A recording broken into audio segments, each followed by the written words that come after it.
You're content that we start the meeting in open session? Agreed. I'd like to welcome everyone to today's meeting of the Public Accounts Committee, and just some housekeeping notices, as it's not suffice to have electronic devices on standby, with the exception of your tablets, which contain your electronic packs. I would ask members to put the mobile phones on silent mode. Sorry, it's not sufficient to have them on silent mode because they interfere particularly with Hansard. Okay, members, I've received apologies from Mr Hussey and Mr McQuillan, and I'm aware Mr Easton has to leave and declare an interest. Yes, okay, thank you. Members, we're not aware of any other apologies. Okay, members, moving into the minutes of the last meeting, which are at page 7 of your electronic packs. If members are content for these to be signed, I'll sign them into the record.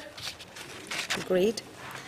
Members, we have no correspondence items received this week, and there are no new matters arising. Okay, members, moving on into our agenda item, into our inquiry into primary care prescribing or evidence session. Members have a declaration of interest, and I have a declaration of interest from Mr Easton. Okay, members, we have with us today Mr Richard Pengelly, Accounting Officer from the Department of Health and Social Services and Public Safety, and Dr Mark Timoney, Chief Pharmaceutical Officer for the Department of Health, Social Services and Public Safety, Mr Joe Brogan, who is the Head of Pharmacy and Medicines Management from the Health and Social Care Board. We have Mr Kieran Donnelly, the Comptroller and Auditor General, with us today, and Mr Jack Laborie, who is the Treasury Officer of Accounts for the Department of Finance and Personnel. Members, you will find the biographies of all our witnesses today at pages 23 to 27 of your electronic packs. So I'd like to thank the witnesses for joining us today. You are all very welcome. So if I'll move on into my line of questioning to Mr Pengelly. Mr Pengelly, expenditure on primary care prescribing is significant at $460 million, and that does represent 10% of the entire health and social care spend each year. Whilst this committee acknowledges that there has been progress made in GP prescribing efficiency savings, the Audit Office reports points out that there is scope for further improvement in this area. And I'd like to take you to maybe figure 2 of the report at page 11. Members, figure 2, page 11. As you will see from the figure 2, in terms of the comparisons from 2007 to where we are now in 2013, where we have spend is higher. When you see the comparisons from 2007 to 2013, where you did have a bit of a rise and then a slight dip. I suppose in comparison to England and particularly Scotland, where it's £40 per head cheaper. Looking from that figure, there is a bigger issue that we need to get to grips with, Mr Pengelly, or Mr Brogan, whoever wants to take that. Well, I'll start, Chair, and maybe colleagues may want to come into some of the detail. I think, firstly, Chair, I absolutely acknowledge your point. Clearly the figures don't mask the fact that we're more expensive than England, Scotland and Wales. And certainly we do not claim to be delivering the service at the cost we would like to be delivering it at. But I think a couple of points that I think it's important, as the report does reflect and acknowledge the journey we've been on for about the last 10 years.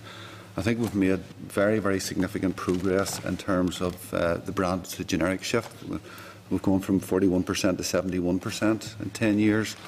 Over the past 6 years, we've reduced the cost by 18% in real terms. So the point I would want to convey to the committee, and the committee I want to explore in more detail, there's 2 dimensions to it. I think from a fairly poor starting position about 10 years ago, I think we've made some very good progress. Having said that, more remains to be done, and we're committed to doing that. And I think that's the issue we'd like to explore and explain today, that we feel we can get better. The one caveat to that I would make, particularly as regards comparisons elsewhere, the issue, primary care physicians are in many ways the gatekeepers to health and social care in Northern Ireland, and the action and interventions they perform have a very significant influence on the pathway that follows. At one extreme, it is possible to go for what you could pejoratively term cheap and nasty prescribing, to go very cheap. That will bring primary care costs down. As you say, that's about 10% of the total cost. Secondary care is very expensive. I think one of the interesting statistics that I would lay alongside our performance in managing the cost of primary care are our hospital inpatient rates, which in many ways hospital inpatient rates are fundamentally impacted on by what happens at primary care.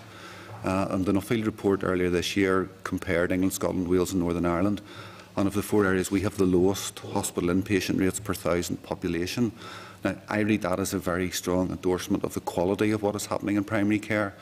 The reality is sometimes you pay a price in primary care for that quality, but there is a very significant payback and better health outcomes for the individual and reduced costs in secondary care. That said, Chair, we cannot rest on our laurels. We must seek to drive, particularly the branded to generic issue. Section 4 of the report brings out the issues about possibly switching therapies which are of equivalent clinical value.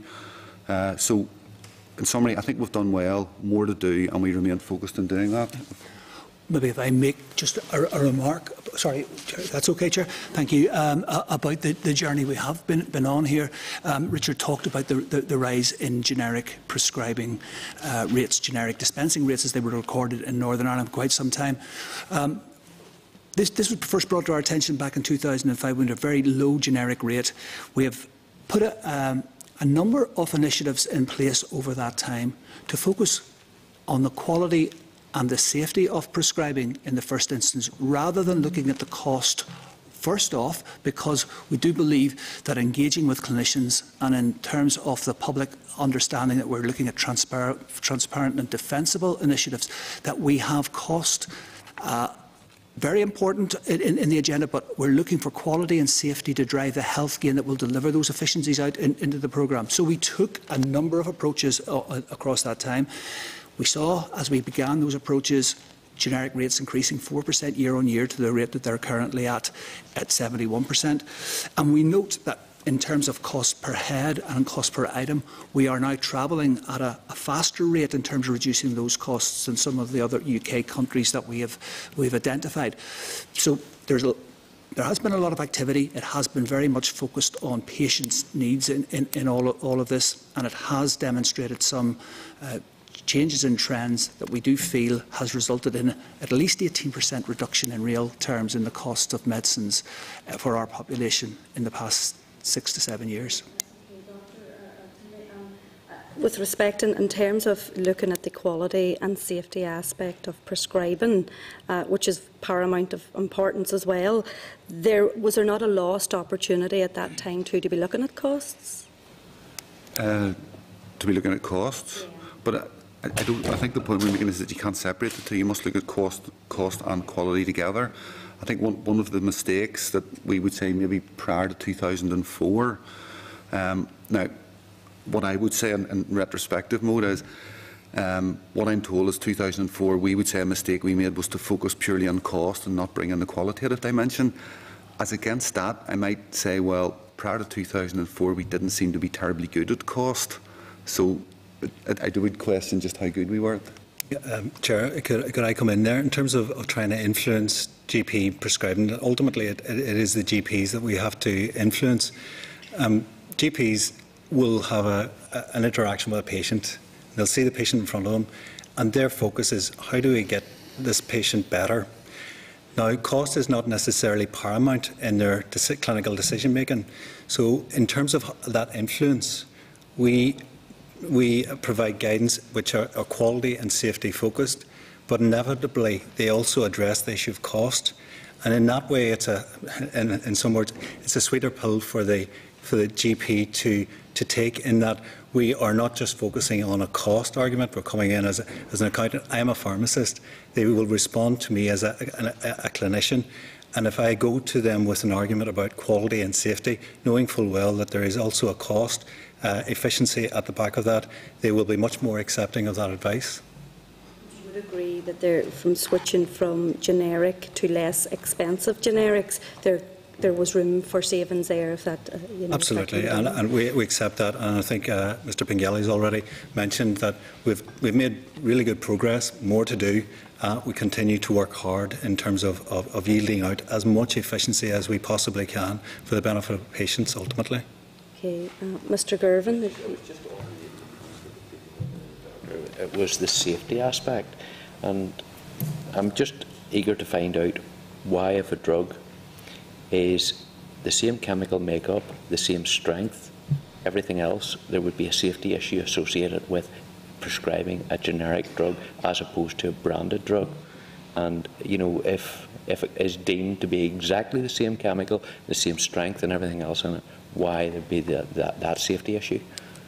One reason that has been flagged up to us by patients on a regular basis all through this campaign is that whenever generic medicines are presented to patients, they're often presented with a different appearance, a different colour, maybe some different box and other elements of it, which would lead the patient to believe it may not be the same drug that they had the previous month. Now multiply that by a patient that's on 4, 5, 6, 10 medicines, and you can see maybe where a lot of confusion can arise. Add a vulnerable patient into that particular picture, and you'll find then perhaps that the patient's ability to take the medicines, what we call adherence to the prescription, may be impaired. And if the patient stops taking a medicine that is designed to improve some long-term condition that they may be treated with, the chances are that the condition will deteriorate and the patient may need to seek an additional service or indeed hospital.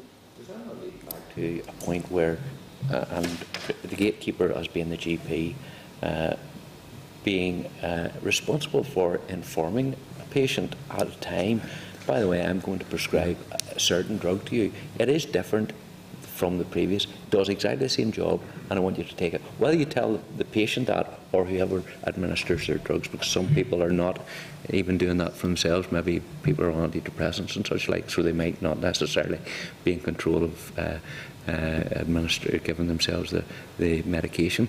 So is that not fall back on the GP, who should ultimately be up to speed with what he is supposed to be doing? I think the show I would make is absolutely. The GP is the decision maker in terms of the drug therapy for the individual. The point GPs would make is, and we would all acknowledge, primary care is under intense pressure in terms of the volume of patients and the time allocation.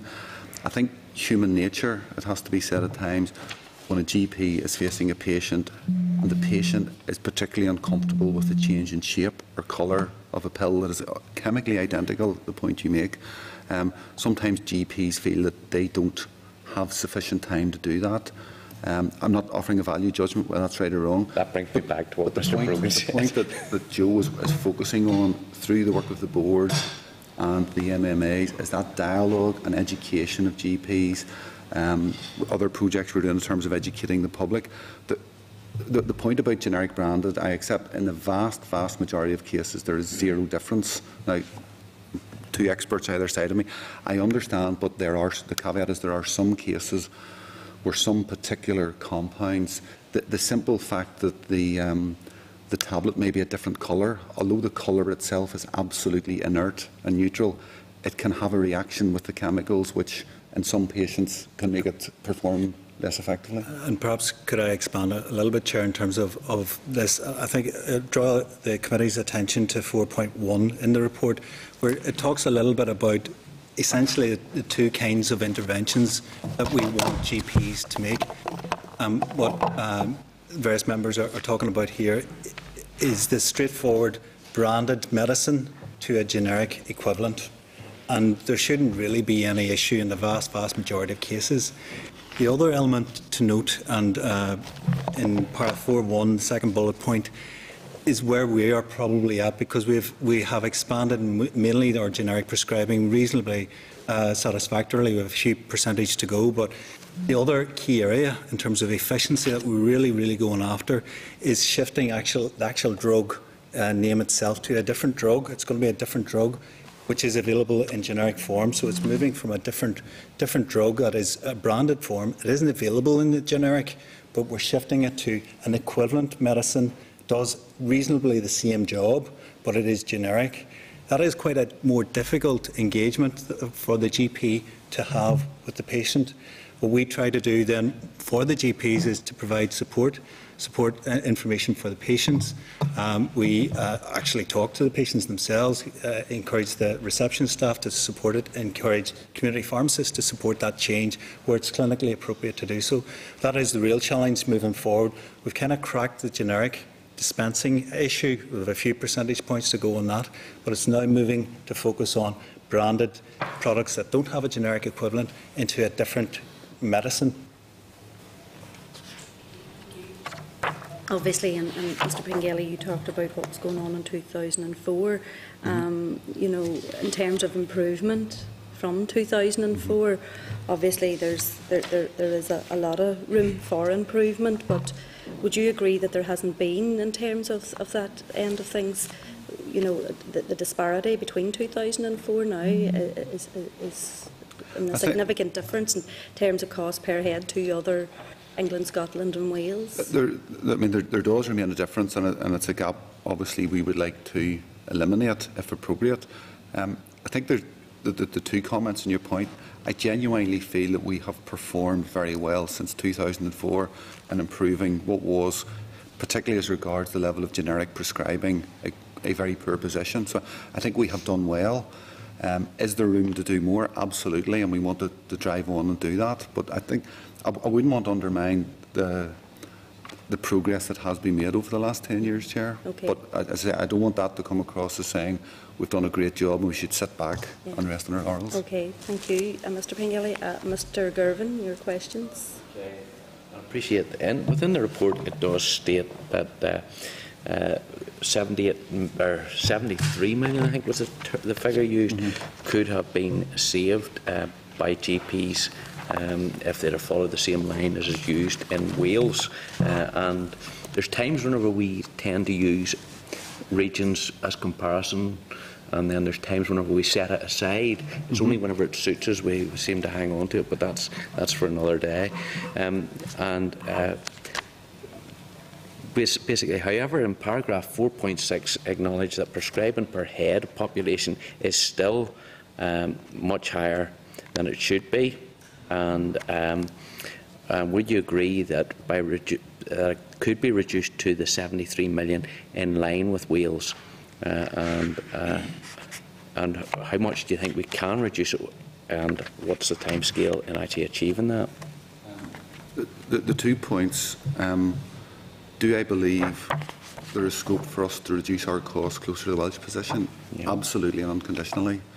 Do I believe the gap is 73 million? No. Equally, absolutely and unconditionally, no. I think it's a very, very simplistic analysis.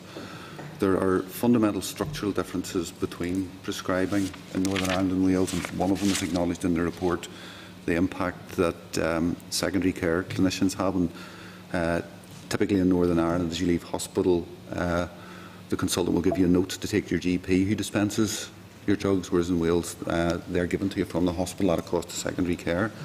There are other issues like oxygen and some other issues that are handled separately, which would account for something approaching 10 million. The National Audit Office in 2012, in their report, they felt there was a 4% need differential between Northern Ireland and Wales. The structural issues between Northern Ireland and Wales in terms of that secondary care impact, we don't have a precise figure on it. It could be as much as £30 million of the difference. The other fundamental point is, again, I mentioned to the Chair earlier, of the 73. So a £43 million saving? Well, it could be, and plus the 4% need would account for about 13 million. The other issues would account for 6 or 7 million. So there's a range of issues. But the point I would make is, more importantly than the comparison with Wales, which I think it's useful to do at a high level to say, are we better or worse? Clearly, we're worse than Wales. How much, I think, is irrelevant. The figure then is that you use that as the basis for getting into what happens on a monthly basis with the MMAs, looking at the detail of what happens within an individual GP practice, what their prescribing habits are. I think that's absolutely where the rubber should hit the road in this, because I think the big comparison just says there's an issue. I think some maybe will be focusing in on the area of sure. that MMA support, Okay. you know, that and advice that's going out to surgeries.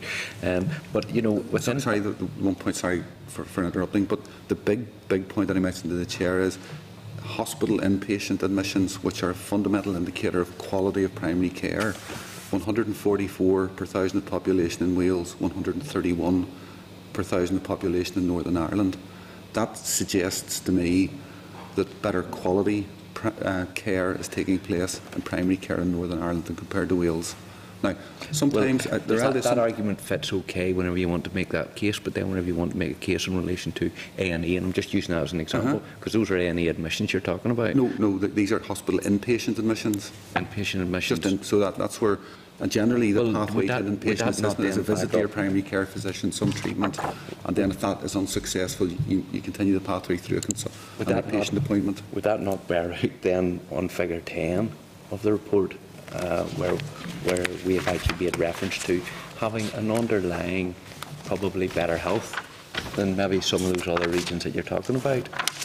No. But that's beside the point, because I know we make the point that we're a lot worse than everywhere else because we've suffered this, that and the other. Yeah. But I would say that I'll deal with that too. Well, all I would say at this stage is this is unique. This is the first place I or any of my colleagues in the health system have ever heard it said that Northern Ireland has lower health need than the rest of the UK. No, but I think we're always good. We're always good at sounding like we're always poor and down in the mouth about everything. We blame everything on the troubles that happened in the last 40 years, and as a consequence of that, we need to be dealt with as a special case on every area. Never mind just in health. And I'm making a point here, because sometimes, but I want to move on to paragraph 1.14, and we've been relatively slow at the progress of going from the branded drugs to the generic, but in relation to new medications which were brought out, there seems to be some more flexibility in that we are using sometimes new medications which are a lot more expensive in prescribing, and it's higher than what we would receive than other regions of the United Kingdom. And I'll maybe just deal with that one area first. Joel will come with some detail. The point in this is, firstly, I'm not sure that we are, as it states here, much quicker off the mark than the rest of the UK. I think the pharmaceutical industry made that assertion, but we're very much plugged into what happens on a UK level. And Joe, I think, can talk about the detail for how this happens and whether or not. The other point, again, this goes to the quality issue. The reason new drugs are developed at a huge cost to the industry, tested and then brought to market, is because they're demonstrably clinically more effective than the old drugs. So yes, new drugs tend to be dearer, particularly because they're under brand and you could be replacing a generic alternative. But by and large, almost wholly and exclusively, they are much more clinically effective. And so I just wouldn't, sometimes it's the right thing to do to pay a bit more for a treatment. We would prescribe higher on new drugs than any other region. No, I wouldn't. Joel, deal with that point. I don't think we can make that assertion. I think there are certainly trends within practice historically where a new drug came to market and a GP may, because of its clinical effectiveness, have taken it on more rapidly. But that's an individual clinical assessment with the patient. In the past couple of years, what we've tried to do is develop a system of managed entry, and that's where we bring forward a clinical and cost effectiveness test of all new drugs coming to market. From April, we have been running that managed entry process and partnered up with Scotland. Scotland have a health technology appraisal system called Scottish Medicines Consortium. So in the absence of NICE we use the SMC, Scottish Medicines Consortium, to give us advice whether this is clinically and cost effective for our population, and then we provide guidance out to general practitioners. Through the introduction of that managed entry arrangement, we manage the new drugs, which are really good and really cost effective and really clinically appropriate for our population, because that's a good thing to do. But we also then manage where there is less of an argument or evidence base for new drugs, that frankly there's sufficient generic medicines or sufficient branded medicines on the market already, and we say, well, you don't actually need to use that in an ordinary setting. So we've progressed in terms of putting in a formal managed entry process. I think that's an important thing to emphasise. The second part of that paragraph is secondary care and prescribing to the cost of impact on GPs as opposed to the rest of the United Kingdom, and you obviously haven't agreed with that area. The issue here is that absolutely is a factor in GP prescribing, but our position is we don't think it's more of a factor in Northern Ireland than it is anywhere else in the UK. I think some of the point that our MMAs would make in dialogue with GPs, sometimes there's a frustration with GPs that a patient comes out of hospital having been prescribed a certain drug therapy in hospital, and it's very difficult for the GP to have the dialogue with the patient to say, you've been prescribed this, there's an alternative, maybe a generic version or an alternative therapy that would be equally as efficient. The view of the patient tends to be, I've just been in hospital with a highly experienced consultant who's given this drug to me. So, but that's our view is that's an issue UK-wide, and it's the focus of that MMA GP debate across the UK. It's not more of an issue in Northern Ireland than it is anywhere else. Yeah, I'd just like to emphasise we have no evidence to say that it is a bigger impact in Northern Ireland than other parts of the UK, but we do know approximately 60% of the prescribing choices by GPs are influenced by secondary care. So what we try to do is manage the entire system, engage with both secondary care, the hospital clinicians and GPs to formulate, well, what is the right decision for the vast majority of patients. And that's why we move forward to establish the Northern Ireland Formulary, which contains a list of all the first line and second line choices agreed by both primary and secondary care, so that we're all on the same page in terms of the treatment and the pathway for individual patients. I appreciate where you're coming from on that point, but I still am of a clear understanding from what I see that we are missing out on tens of millions of pounds of saving. And maybe, whether it's 70 million or whether it's 50 million, it's tens of millions of pounds of savings that could be used effectively within the health service. Well, I'm not saying that because I see effectively being a very, or efficiently is being a very broad term, and I can say that I don't see much in the line of efficiency as of a report here, which I will be going through in much detail, which probably gives far more information in relation to what's going on within the health service than I ever believed was possible, and the abuse that goes on within it from one other area, but that's not to do with prescribing, and I want to focus on. I absolutely accept your point. There are millions, if not tens of millions of pounds of saving in the budget and or in the prescribing budget, and clear evidence of that is that one of the things I'm working on at the moment is setting out our financial plan for 15-16, where we need to make in the region of £160 million worth of savings. At this stage, we're planning for something in the region of 20 million of that sum to come from prescribing. So clearly, if we're putting it in, it's on the basis that it's achievable. So we feel it's there. The issue for us is the pace at which we get there, because fundamentally, the thing that drives the prescribing bill in Northern Ireland is the clinical behaviour of GPs. And GPs can rightly say to us that if you're not in the room when I'm sitting facing the patient, you don't know the whole dialogue, you don't know the circumstances of the... Now, that's an education process, but we do need to respect the clinical judgment of GPs. But we are allowed to question it. But you can't question it after the event. I know, appreciate that. We can't say you have a budget of X to prescribe this year, and once you hit that budget, you can write no more prescriptions. But no, it is challenged. It absolutely is challenged. But sorry, you might not be fit to say it in retrospective. However, if the challenge in terms of the department came beforehand, and suggest a more generic approach as opposed to, you see, I don't necessarily accept what you're saying, Richard, about none of us are in the GP surgery and actually looking at the client, because many of us have been in that surgery where doctors prescribe, or well, certainly I've heard of the stories where doctors prescribe a particular drug.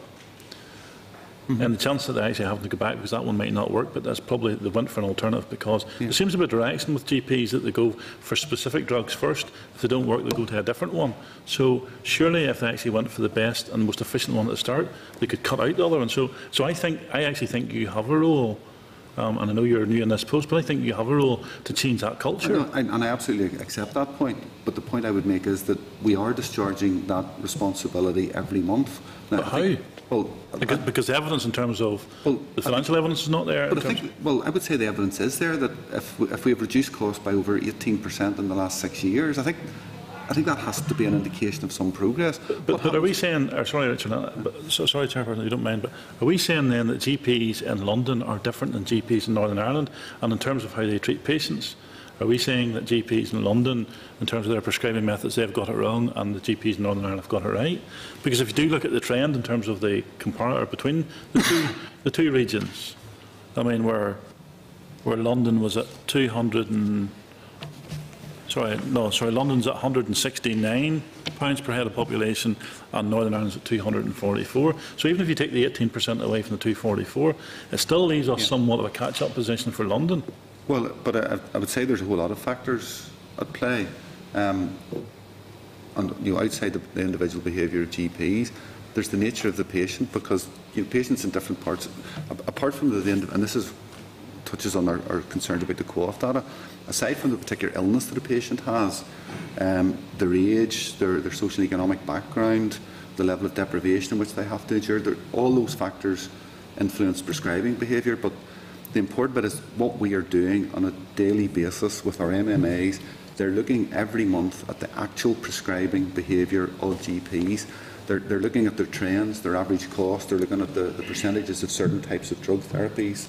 They're questioning that, they're speaking to GPs. So that does happen. It does, yeah. In terms of the challenge, absolutely. We do challenge.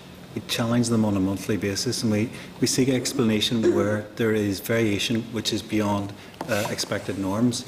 And we expect that there will be action out of it. I brought graphs along. This is the kind of thing that we do and present. If you're an outlier, we expect that there will be activity, and we will reduce the amount of variance. And I know it's probably going to come up later on. But yes, we will be there. We cannot be in with the patient and the GP. That's a sacrosanct interaction. But what we want to do is influence GP prescribing behaviour. Yes, that we get the quality and the safety. We get the cost effectiveness. You're absolutely right. I think there are millions in there in terms of opportunity that we need to yield and reinvest back into service. And that's where I disagree fundamentally in terms of, you may be trying, but, and I was only doing a quick calculation, but there's 69% difference. So if you've driven at 18%, Richard, and so and I accept the point in terms of, so two areas are different. The type of things that may present is different. I suppose the general illnesses will be very similar, and I mean we do seem to have whatever happens there. We seem to follow behind that. But your model, you're saying you've driven 18% of efficiencies, but that still leaves you another 50% to try and catch up. But the points, and I'll not repeat them. Well, you did, and I mean, I see the point you actually made at the start, and I wouldn't. You see, there's nothing actually to back up the point you did make at the start, because you're talking about the outcomes. But there's no. I mean, I think you talked about the outcomes in terms of primary care afterwards. There's no direct. I mean, it's easy to do that for statistical purposes, that these outcomes, but you can't directly relate that particularly to that figure. Well, I would say it's easy to do the bit I've done. It's easier to make a very trite comparison between Northern Ireland and England, as has been done in this. And we had fundamental concerns about this. The point I made about when I went through with Mr Girvan, the comparison with Wales, why we believe it's not entirely valid, that's more so with England. More of the primary care budget in comparison with England would take place in secondary care. So the 30 million figure that would be a lot more significant in terms of comparison with England. So do you believe the Minister in 2011 got it wrong, where he actually agreed with the comparative nature of the figures, where he's on record in the House? Could I draw your attention sorry, no, just stick to that one first. Well, I'm not aware of what the Minister said. What the Minister said was, let me see, I think I actually have it here. You have a quote of it there. Well, that was actually his quotation, that he recognised that Northern Ireland is not London, the English model, the prescribing costs, where he read that in. But there was an acceptance from the Minister at that particular time that the Minister's response draws. The Minister is on record actually saying, in terms of the cost comparison on the 11th of October, in relation to a question on rural pharmacies. So he's on record for accepting those figures. He's on the record for accepting that there is a parallel to be drawn between them, and there actually is a discrepancy. So what has changed between 2011 and 2014? I think, just to be clear, what I'm saying and what I hope to have made clear is the point I'm making is I feel the absolute comparison is flawed. I think the general nature of the comparison, as we've said, I think all three of us have said, that on a reasonable comparison, we are above the cost of our colleagues across the UK. There's work to be done to reduce that. But I think the point we were debating was the extent of that gap. I don't believe it is as wide as suggested. You're accepting the 69%, but you're accepting there's a lot of work to be done. Yes. So what we really need to see in terms of, I suppose, because of the difficulties and the complexities in terms of the department and everyone, how quick are you going to actually get to a comparative figure where we can all agree? But the more important issue is what are GPs doing day and daily in Northern Ireland, and is it clinically and financially effective? It's not. The comparison is interesting with England, Scotland and Wales, and that gives us a sense of are we worst in class, best in class. But where we will affect change is the dialogue with what is happening in GP surgeries, and that's the point we're doing. The difficulty about the pace at which we fix it, it's necessarily not as quick as we would like, because it has to be done through education. The way, if we were to change it immediately, the way to do it would be that every GP sees a patient, writes out a script and sends it to the board for pre-approval before it's dispensed, where we can question, was it clinically appropriate and was it financially effective? We simply can't do that. We can't delay treatment. So the only option open to us is examination of prescribing patterns and behaviour and a process of education, and we're doing that. I assume we'll come on to it later, the number and extent of our MMAs. I think there's an issue there that we could intensify our investment in MMAs to allow more of that dialogue with GPs, and I think that would help our pace a bit, but it's fundamentally an education process. No, I appreciate that the line that's been taken there, and I can understand the benefit of having MMAs there to actually maybe inform about new drugs that are coming through and new ones that are coming onto the list as generic, and making sure that they're aware they don't necessarily need to prescribe the branded one. But we're dealing with people who are learned and should at least realise that it is budgets that we're trying to actually make delivery on, and they should be actually trying to achieve savings as well. But I'm just going to use, and it's across three areas, really savings that could have been made, and these are illnesses that are the same in England as here, and maybe hypertension and areas such as that, where the medication is the same.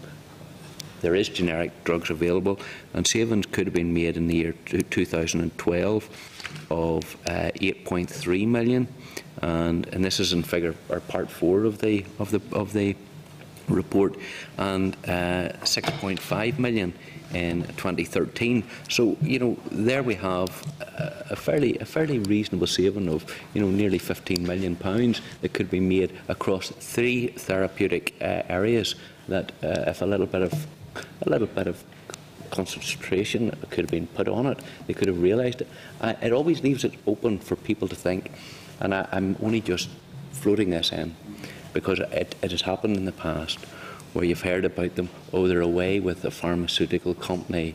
One of the big pharmaceutical companies is running an information program for doctors or whatever it might be, or for fund managers within health centres, and they end up, it's been held in Bermuda, or it's been held, I'm being honest, it leaves itself open for those sorts of questions to be asked. Why would somebody prescribe a drug which is £35 a month, where he could have got away with prescribing something which was £2.53 for the same, doing exactly the same thing?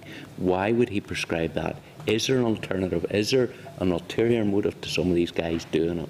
And we have seen how some of them do have a very, yes, they're supposed to be there to look after the patient, and you said to make the, I think the term you used was to make the patient better. Was that the? Yeah, patient better, and some of us actually think it's just to get them out the door. And I'm just saying, yes, reach for the pad, and away you go. You've got your prescription. We don't care what medication you're currently on, but that's what you're getting anyway. I'm just saying there's a perception there that that goes on, and it's those areas where we are not focusing in on. We can have one health centre within the same demographic area, dealing with the same number of patients, and another one 4 miles down the road, dealing with the same, similar type of background, yet they could be twice the prescribing rate of the other one. I absolutely take the point, and I absolutely accept that there could be a perception out there about those external influences on prescribing behaviour. And where you have one drug costing £30-something and another drug costing a couple of pounds, and the view is that they may both be fit for purpose. Yes. But equally, in some cases, they may not both be fit for purpose. There may be clinical reasons. And the point I made about not being there when the prescribing decision was made. But it would not be at 70% of a difference. You know, I could understand 1 or 2% people having maybe a reaction. No, absolutely. I but not that. 70%. No, absolutely. And that is the reason that we're focused on this area and why we want to drive it down. The issue is, fundamentally, which of those patients, because for some of them that differential is appropriate, for many of them it's not appropriate. Well, you don't know until you try it. But how do we? But we can't inject ourselves into the room beside every GP when they make every prescribing decision. What we do is a process of education. I'm not sure, Chair, that you would want to get into the granularity of this today.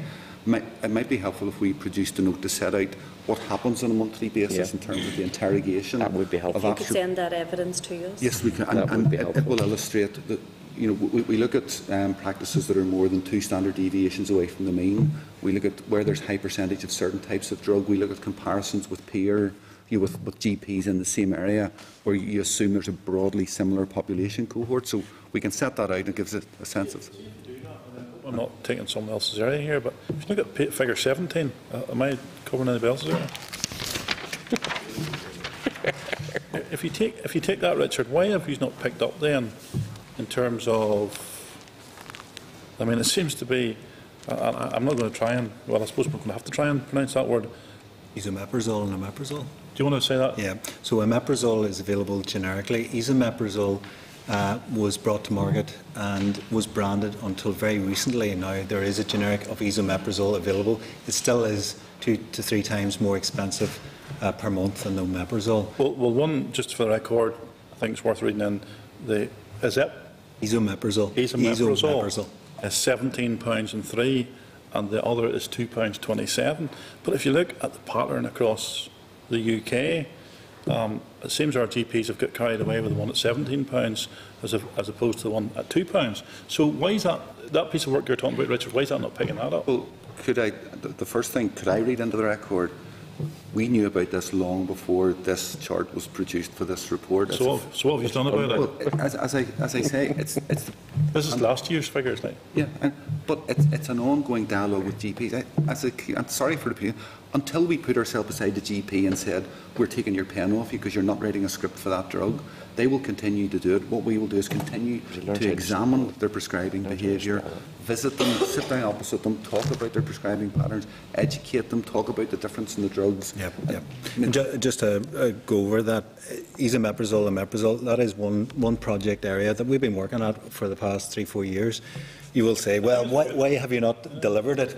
What's the pace? Will you read my mind, Joe? And one of the things I do whenever I go into a GP surgery, I lift all their pens if it does say esomeprazole and replace it with a omeprazole pen, because it is your right to say, look, we are using more of that more expensive drug. Why are we not using omeprazole? That one switch would save £2.7 million. It can't be done overnight. It's about individual patient review on an annual basis and moving them over from one drug to the other. Because this one in particular, if you've ever suffered from heartburn, this is the drug that's used in very severe heartburn right the way through to Barrett's esophagus. So the GP will want to assess individual clinical response moving from one to the other. He doesn't want to upset somebody who is already on a stable drug. If I was the minister, and I said I would have had heartburn. Can I just bring in Robert and Mr. Bates and Deputy chairperson just want to come on with a supplementary. First of all, I think it's inappropriate that the high expenditure drug, the dear one, is being allowed to advertise and promote it in the manner that's sitting on the GP's desk on the pen that you're so keen that you've removed. It shouldn't be there in the first place. But my question is, have you examined, is there other structural process differences between GP operations in Northern Ireland and in England, which puts real pressure on them to make the right decisions for the benefit of our National Health Service? What other differences are there, other than GP prescribing? Are there other pressures on the GPs coming from the health system in England, Scotland, Wales, which does things differently than what you're doing? The first point on the issue of the pen, I mean, I respect what you say, but I don't think there's a way that I can stop a GP using a pen of his or her choice, as much as I would like to. But it's a symptom of the success of the billion-pound advertising by the pharmaceutical companies. Our issue is we want to stop that having an undue influence on prescribing behaviour. But we need to remember that fundamentally GPs are independent contractors. They're not employees of the health service. And you can set the contract for them? No, well, we've been trying to negotiate a contract with them since about 2006.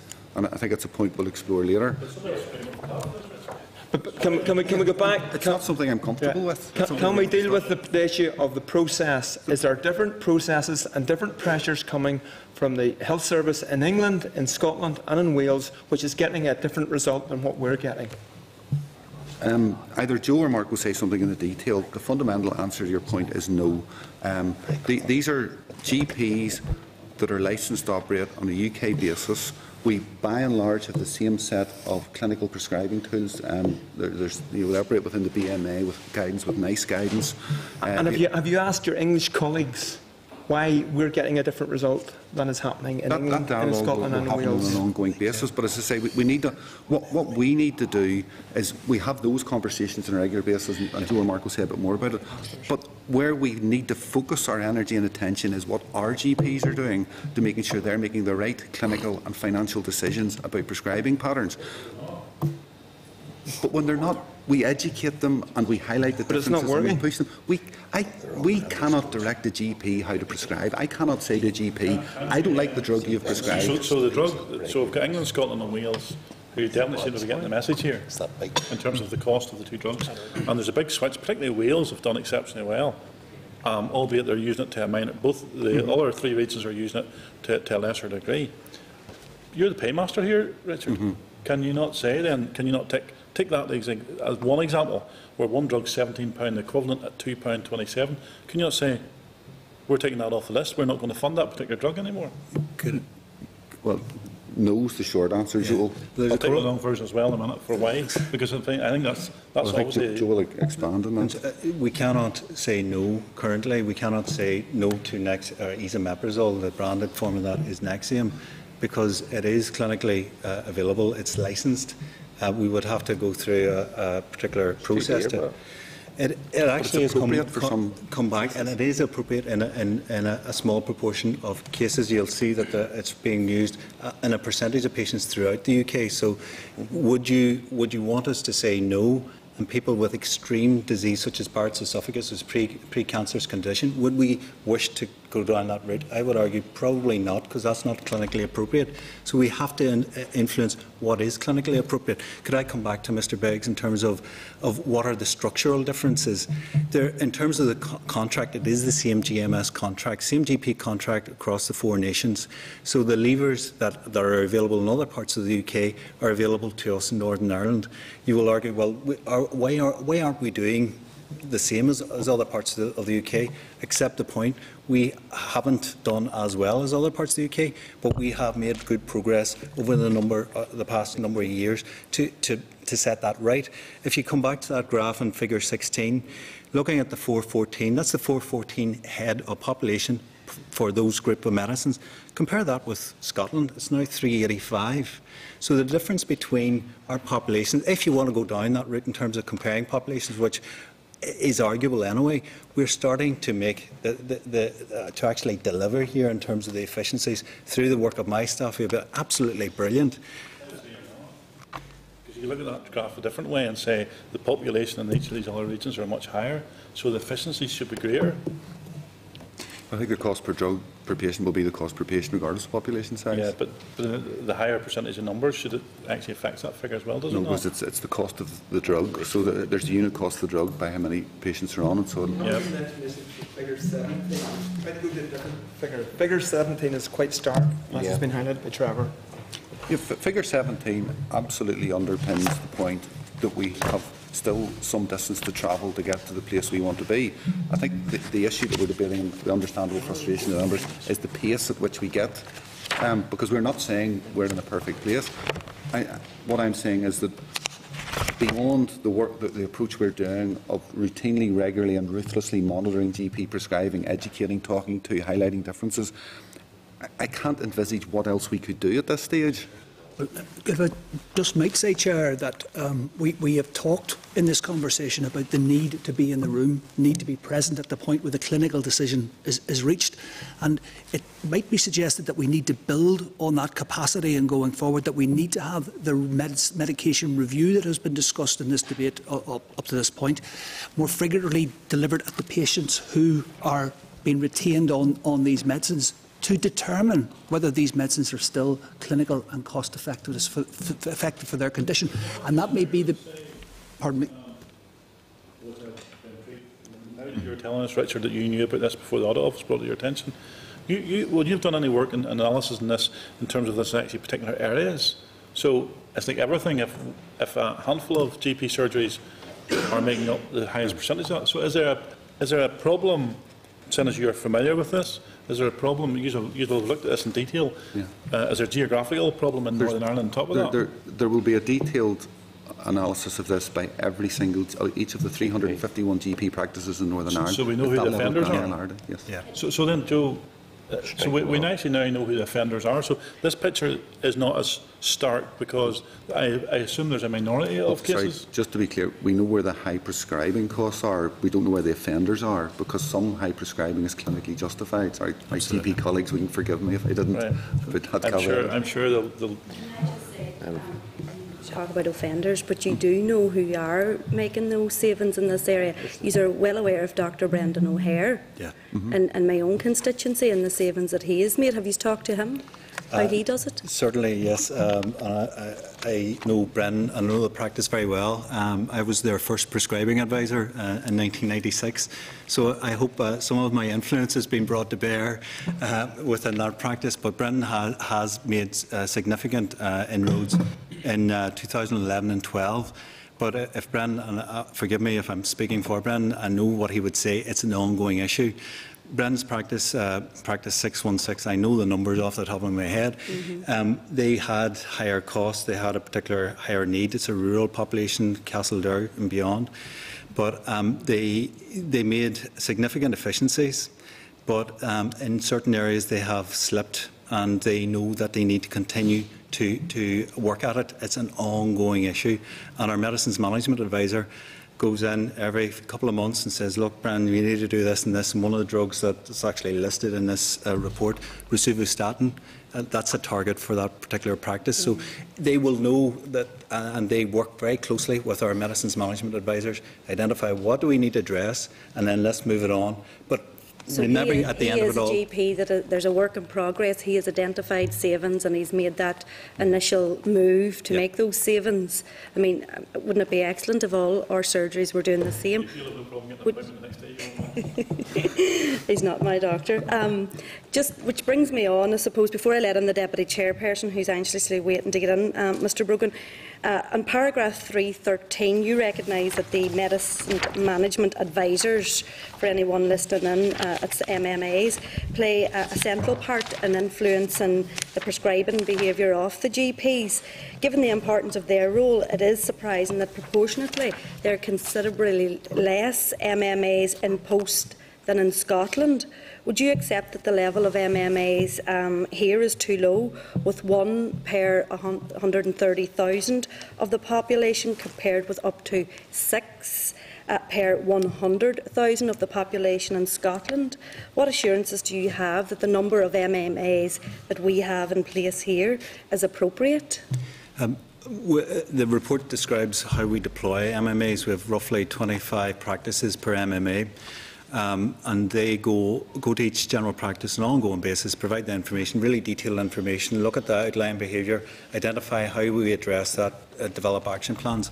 One of the issues that was identified, that number came from the Scottish Audit Office report a number of years ago, was how do we enable practices to make the changes. So within Scottish general practice, they actually have some pharmacist time to help them make the changes.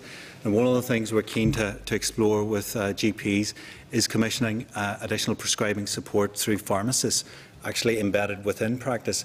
And Mark mentioned, and it has come up there, having a pharmacist in the room with the general practitioner and the patient. It isn't quite the same. It is actually embedded within the practice staff to support the change, enable the change, deal with the issues in terms of managing patients moving from one drug to another, looking at the reviews, etc. So I think that's work in progress. I accept the issue that's been raised within the Audit Office report. It identifies, yeah, we probably need to do more, but that needs to be done in a context. I think, Chair, it's a resounding yes to the substance behind your point. The only slight reservation we have is, yes, we need more support to GPs in terms of their prescribing behaviour. We're still not sure we're doing work. Is the right place for that through MMAs employed in the board who review the performance of GPs? Or is it pharmacists employed directly by GP surgeries? And certainly if you speak to the likes of Tom Black from the BMA, they're very enthusiastic about the GP federation model. And part of their plans for that, I understand, would be that each federation employs at least one pharmacist to support the GPs in that area. So that's a piece of work that we're doing, but the need for more support, absolutely agree with you on that point. Okay. I'm going to bring in the Deputy Chairperson and then go back to our lines of questioning. Deputy. Is there a thought that generic drugs somehow have become rebranded and are no longer the tea and the sugar and the tea out of the big container, but in fact have taken on their own advertising and promotion? Sorry, I'm not sure I follow your question, sorry. Okay. Well, I take this serious, and I brought along this heartburn thing, omeprazole or whatever you call it, at £2.27, and prescribed all over the place at £17. There are different packages for this product here. I mean, have you unwittingly got yourselves back into the marketing situation again that generic drugs were supposed to take us out of? No, I mean, the generic drugs, I mean, I think the comparison to £17, I think, Joe, it's a different drug. Different drug, yeah. It's not that drug. Well, there's a liquid version of this one that your GPs are prescribing at £10. Yeah, but now, is it a better class of patient that gets the £10 one or as I understand it, if you're a stroke victim, your capacity to swallow can be severely constrained, so you can't actually take tablets, and that's why GPs if that is the case, then I accept that. Are you sure that's right? Well, I'm advised by clinicians that is the case. In terms of liquid preparations, yeah, the vast majority of medicines available in tablet or capsule form will be swallowed normally. Some individuals will have difficulties in swallowing, so they will. Chairperson, I'm striving to try to get to the bottom of why the average amount of money spent on drugs is varying so widely from area to area, from health centre to health centre. And I certainly put in a plug for my own. You won't get one tablet extra in Curie, not for love or money if you're not entitled to it, but that clearly doesn't apply across the board. And I mean, this report, which I believe we're supposed to take seriously, is riddled with a lot of questions which haven't been answered. I think we would agree with that, Mr. Dallard. I mean, in terms of the variability, I think you're referring to the chart on page 43, which shows the average cost per 1,000 prescribing units. I mean, there's a couple of very interesting things about this. First, this is 2013. If you looked at the same graph for 2010, instead of a mean of 41,004, I think at that stage it was some 14% higher. So in 3 years we've reduced the mean. We've significantly reduced the amount of variability between practices. But this still shows us that there is differential prescribing. And we need, but if you take the mean point as the middle of the graph, it's easy to focus all our energy and attention to those practices to the right of that, which is a higher than average cost. I think we would be equally concerned about those GP practices to the left, because the question needs to be asked, is their prescribing clinically effective? Yes, it's at a lower cost, but we must always balance cost with clinical effectiveness, not just because obviously of the impact that has on the individuals being treated, but it can lead to some very significant secondary care costs if we don't treat issues properly and appropriately first time in primary care. So we need to look at both sides of that. We continue to work on it. The paper that we've promised to bring to you, Chair, will talk about that we examine as a matter of routine any practice that's more than 2 standard deviations away from that mean point. So there is a focus on anyone who's not quite close to that mean figure. And as I say, we'll set out all the sorts of other areas we look at, but variability is an issue, but one we do look at. Chairperson, I'm trying to get my head around this. Is Mr Pengelly suggesting that the people who are registered with the practice where the average spend per head is 26,303 is in pain, dying earlier, or in some way more disadvantaged than the one who happens to be registered at the practice that is spending 55,501 per head of population? I hope I'm not suggesting anything, Mr Dallett. What I'm saying is that if we examine GP prescribing behaviour, we must look at both cost and quality. We can't just, all I'm saying is it would be inappropriate just to look to everyone to the right of the mean point and say your costs are too high, we need to reduce your costs. Yes, where costs are high, they need to be reduced, but we also want to make sure that prescribing is clinically effective. Sometimes that means that the discussion between an MMA and a GP may be, you have used drug X at a cost of £3. In the circumstances we've discussed, maybe drug Y at £15 would be more clinically appropriate and would prevent the patient ultimately needing to be referred on to secondary care. Are GPs made aware of the variance of drug costs? Every month? Every month. And just to pick up on... But how I appreciate they probably get that. In what form do they receive that information? They receive monthly, well, this is the quarterly statement from, we call it Compass. It's a very, very detailed. Lots of indicators. But in terms of the monthly thing, yeah, we provide a monthly statement in terms of the costs, in terms of their, we allocate an indicative budget to every general practitioner. So we say roughly an average GP will indicatively say there's £1 million in terms of a prescribing budget. We don't actually give them the cash, we give them the indicative budget, and then we measure their performance on the budget spend on a monthly basis. At the end of each month, if there are issues in terms of variance, our advisor will be on the phone. Equally, the practice manager will be on the phone to our advisor and say, what have we done? What can we do right? How do we move the thing on? Well, does that not lead into the point that Trevor made earlier?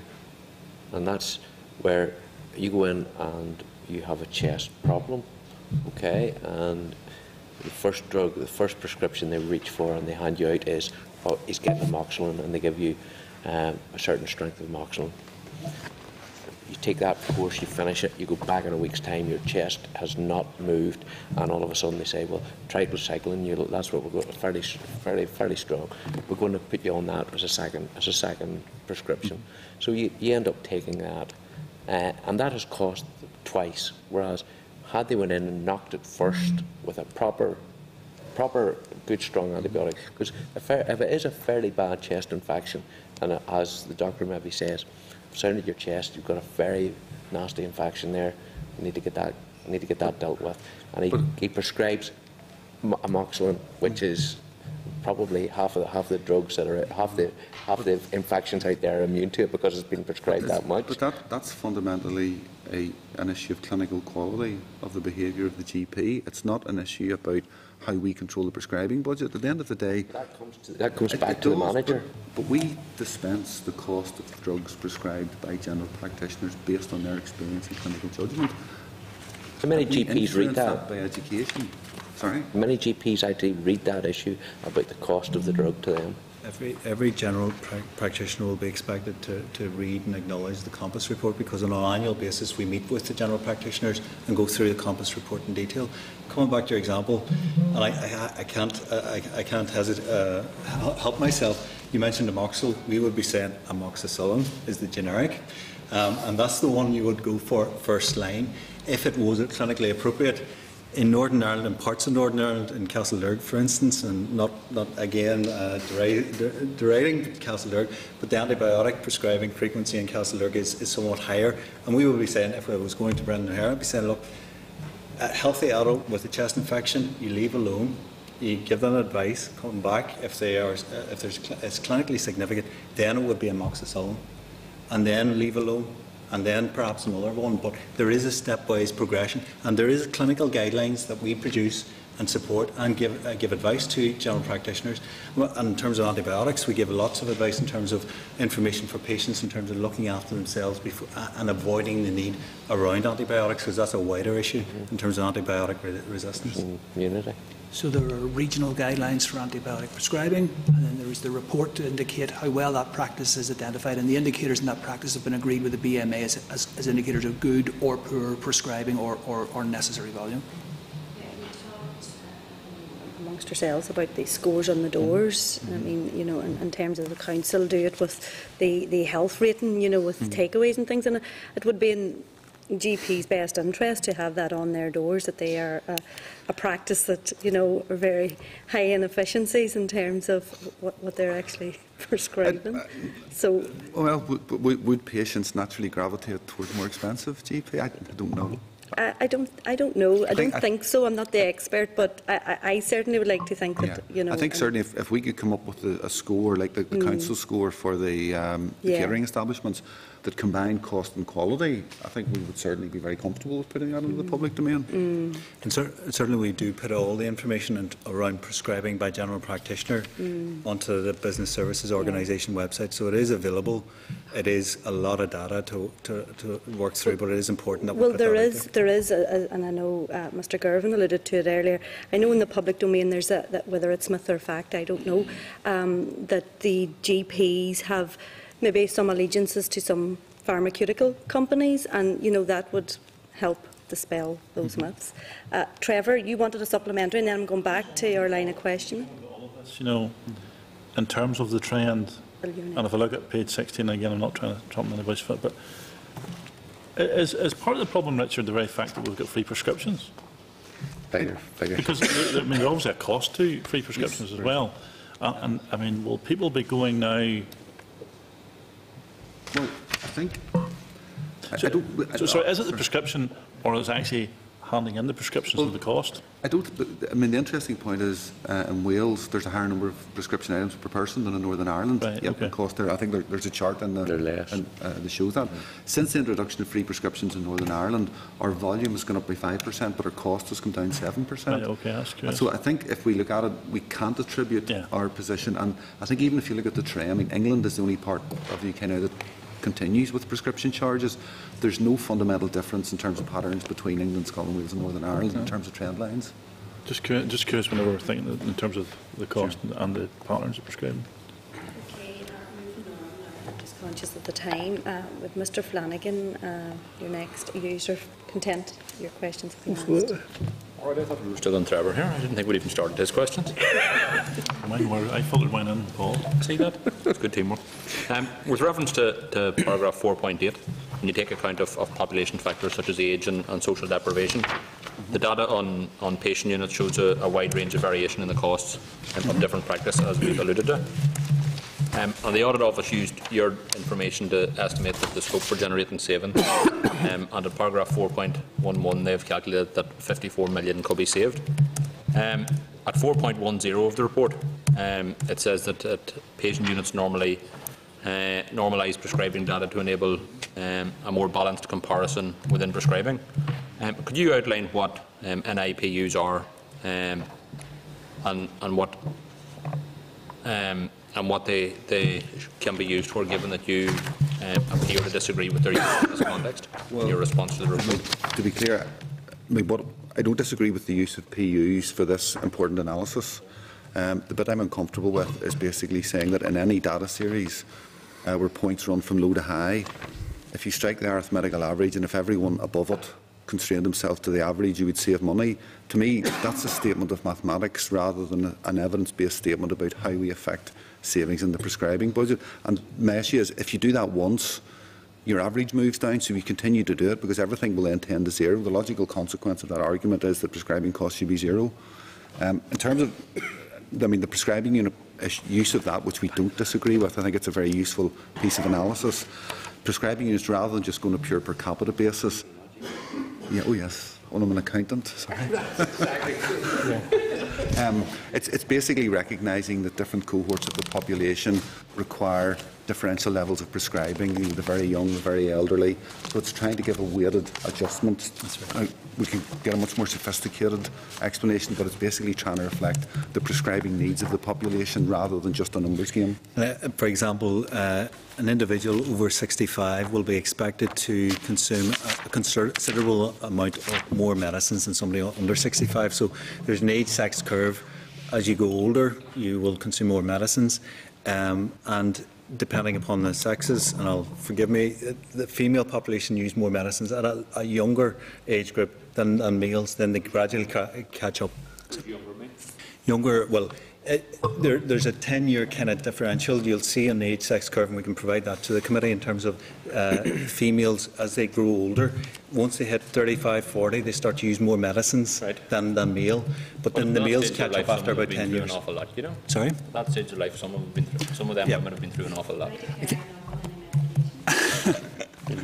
You're surrounded by men here. I think the point is that we're absolutely not offering a critique or a validation. We're just saying that empirical evidence is that this group of the population consume more medicines at a particular age line. You can see the parallels. So we try and standardise populations. So if you've got predominantly more of younger female population or younger male population, you can start to compare practices with other practices, so we can flatten out the differences in population up to a point. And it's important to remember it's up to a point. There's a needs index built into this as well, which looks at deprivation and other measures of social deprivation, which is really important because of the whole health outcomes linked to social deprivation. So you're happy enough to use the patient unit data to compare practice by practice, but you've described with paragraph 4.11 the estimate savings of 54 million as crude. Yep. What's the logic behind that? Well, basically the 54 million is saying if you reduce your cost by 54 million, you will save 54 million. Right, that's a good enough statement for an accountant, is it not? I can't argue with its factual accuracy, but in terms of actually saying, is there scope for 54 million? Because if you reduce any number by an amount, you will save that amount. Right. So we're just saying, in terms of actually providing an evidence base for it, because the suggestion clearly is that we should be saving 54 million. We want to look at the evidence of actual prescribing behaviour that happens in GP surgeries as the basis for saving. I wouldn't want to say that if we can drive that saving beyond 54 million, of course we would want to do that. Right. But this isn't a statement of what we feel is readily achievable. It's just a statement of mathematics. You're saying you want to look at it, that you go into? Well, we are. We've spent some time. We look at what GPs do every month, and there's detailed reports provided to them. So that's been happening for some considerable time. In paragraph 4.11, you say the estimate doesn't take into account other factors, access to other services, impact of cross-border services, private healthcare, and things like that. And you say that you don't accept the figure of 54 million without further robust analysis. Mm-hmm. So, what steps are you going to take to undertake further analysis to build on this work, or what are you doing? Well, without simply saying we don't accept your figure, well, come up with a figure then. Well, what we're doing is we're looking at this is a generic analysis based on weighted patient units to try and get a like-for-like comparison, so that it will red flag any areas where we feel that prescribing patterns are out of the norm. So it will be people that are more than 2 standard deviations above the mean, or areas where there's particular patterns. We do that on an actual basis, so that this is flagging up statistically where you might want to focus attention. We are focusing attention on every single GP practice in Northern Ireland. So we're saying that for this to be valid, you would need to invest more time and energy. We think a separate piece of work we're doing is of more value and gives us a better insight into what you didn't see how much savings can be made. Well, we're not trying to quantify how much savings can be made. We're trying to drive the cost down to its lowest possible level. We just simply don't know. And the reality is the drug bill will always fluctuate considerably because people contract illnesses. There's a whole host of reasons that you will never get stability in it. What we need to strive is to make sure that we educate and work with our GPs so that every time they're faced with a prescribing decision, they make something that is clinically appropriate and financially responsible. But how much are you trying to do in terms of preventative healthcare policy? You know, how much of the £100 billion that was spent last year on antidepressants could have been sorted out if access to counselling services was far easier and you didn't have to wait 9 months to get it? Well, sorry for cutting across. An example of what we've tried to do in terms of the prescribing efficiencies that we have generated, and we've actually generated real cash savings. Last year, we managed to reinvest additional money into Belfast, 1.4 million. They are now investing that into primary care talking therapies, primary care hubs, and they've just initiated that process. What we are trying to do is reduce the amount on absolutely antidepressants. You look at the numbers and you say, well, why are we investing there? We do have to invest in counselling and psychological therapies, absolutely. But we don't have a limitless supply of funding, so we have to reduce on the antidepressant side and reinvest whatever efficiencies we have into those sort of services. But expenditure on antidepressants isn't going down because GPs realise that there's such a lengthy waiting time to get to see a counsellor that they have no option but to give a patient antidepressants, even though neither the patient nor the doctor want them. But we've yielded out efficiencies and other elements of the prescribing budget to invest in that particular area, such that in Belfast LCG we will expect to see the shift in terms of activity around antidepressants and see then that patients are getting the benefits of talking therapies. But, your point is well made and it's absolutely correct. That again, when it goes to the comparison between Northern Ireland and other regions, at times, particularly in mental health and pain management, there are two particular areas where we know the GPs have said to us that their understanding is that a similar GP in some part of GB, an option open to them would have been to refer the patient to another clinic for some counselling or some other, rather than a medical intervention. And they feel that here that option isn't open to them, or the waiting time to access that is so long that they have no choice but to prescribe. Now that is a component of our higher cost. It also is just a simple factor of the financial pressure that we can't offer every form of clinic and immediate access to those sorts of clinics. But so that's the balancing act that we're trying to drive forward. But if we're serious about tackling the high cost of primary care prescribing, then it's not simply talking about generic drugs we need to sort out. We need to sort out the fact that people in the Western Trust area have to wait nearly 2 years for a hip operation, to wait 9 months for basic counselling services. Those things have a knock-on impact on the amount of medication that GPs have to needlessly prescribe, when there's actually a solution there that people should have access to. Absolutely, and the issue about investment, it's an issue beyond primary care, because in secondary care, the sorts of interventions you've talked about through the Public Health Agency and health promotion can have a very significant contribution to sort of the generality of health. But I think that the specific point is that quicker access to secondary care can take people off medication quicker. But have you done any work to see, have you done any economic modelling to look at how investing in counselling services would allow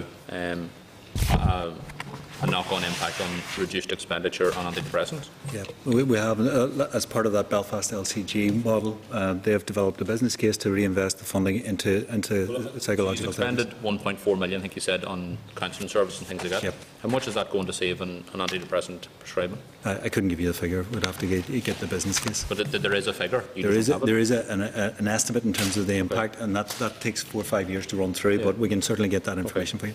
Mark, would you agree that the Health and Social Care Board and the BSO need to undertake further work to compare and investigate the reasons for variations in patient units between GP practices to get to the bottom of this? I think that they've gone a long way in getting to that analysis through the Compass reports that we've already discussed. There's absolutely clear comparison between neighbouring GP practices and areas on a regional basis and at high level around those range of prescribing indicators agreed with the BMA that we discussed, levels of overprescribing, levels of examples of good prescribing and examples where prescribing is less than desirable.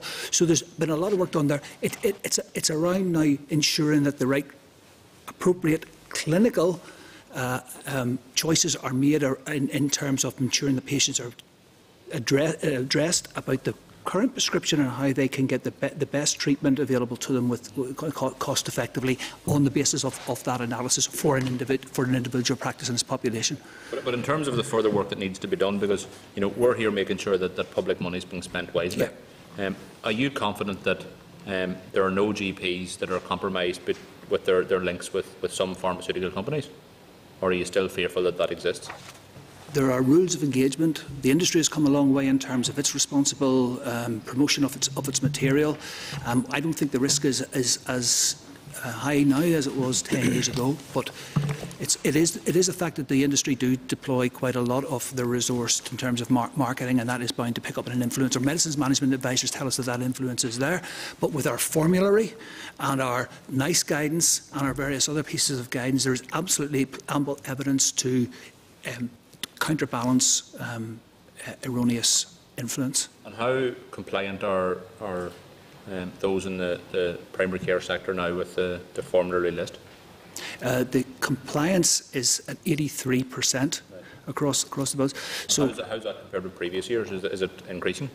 It has increased. Well, when we first set the formulary, we said that it would contain a list of drugs which were suitable for initiating and maintaining patients for 70% of the population. Right. So that allows a measure of clinical freedom for those patients who do not respond to first and second line choices. The doctor is then free clinically to decide to take another drug in place.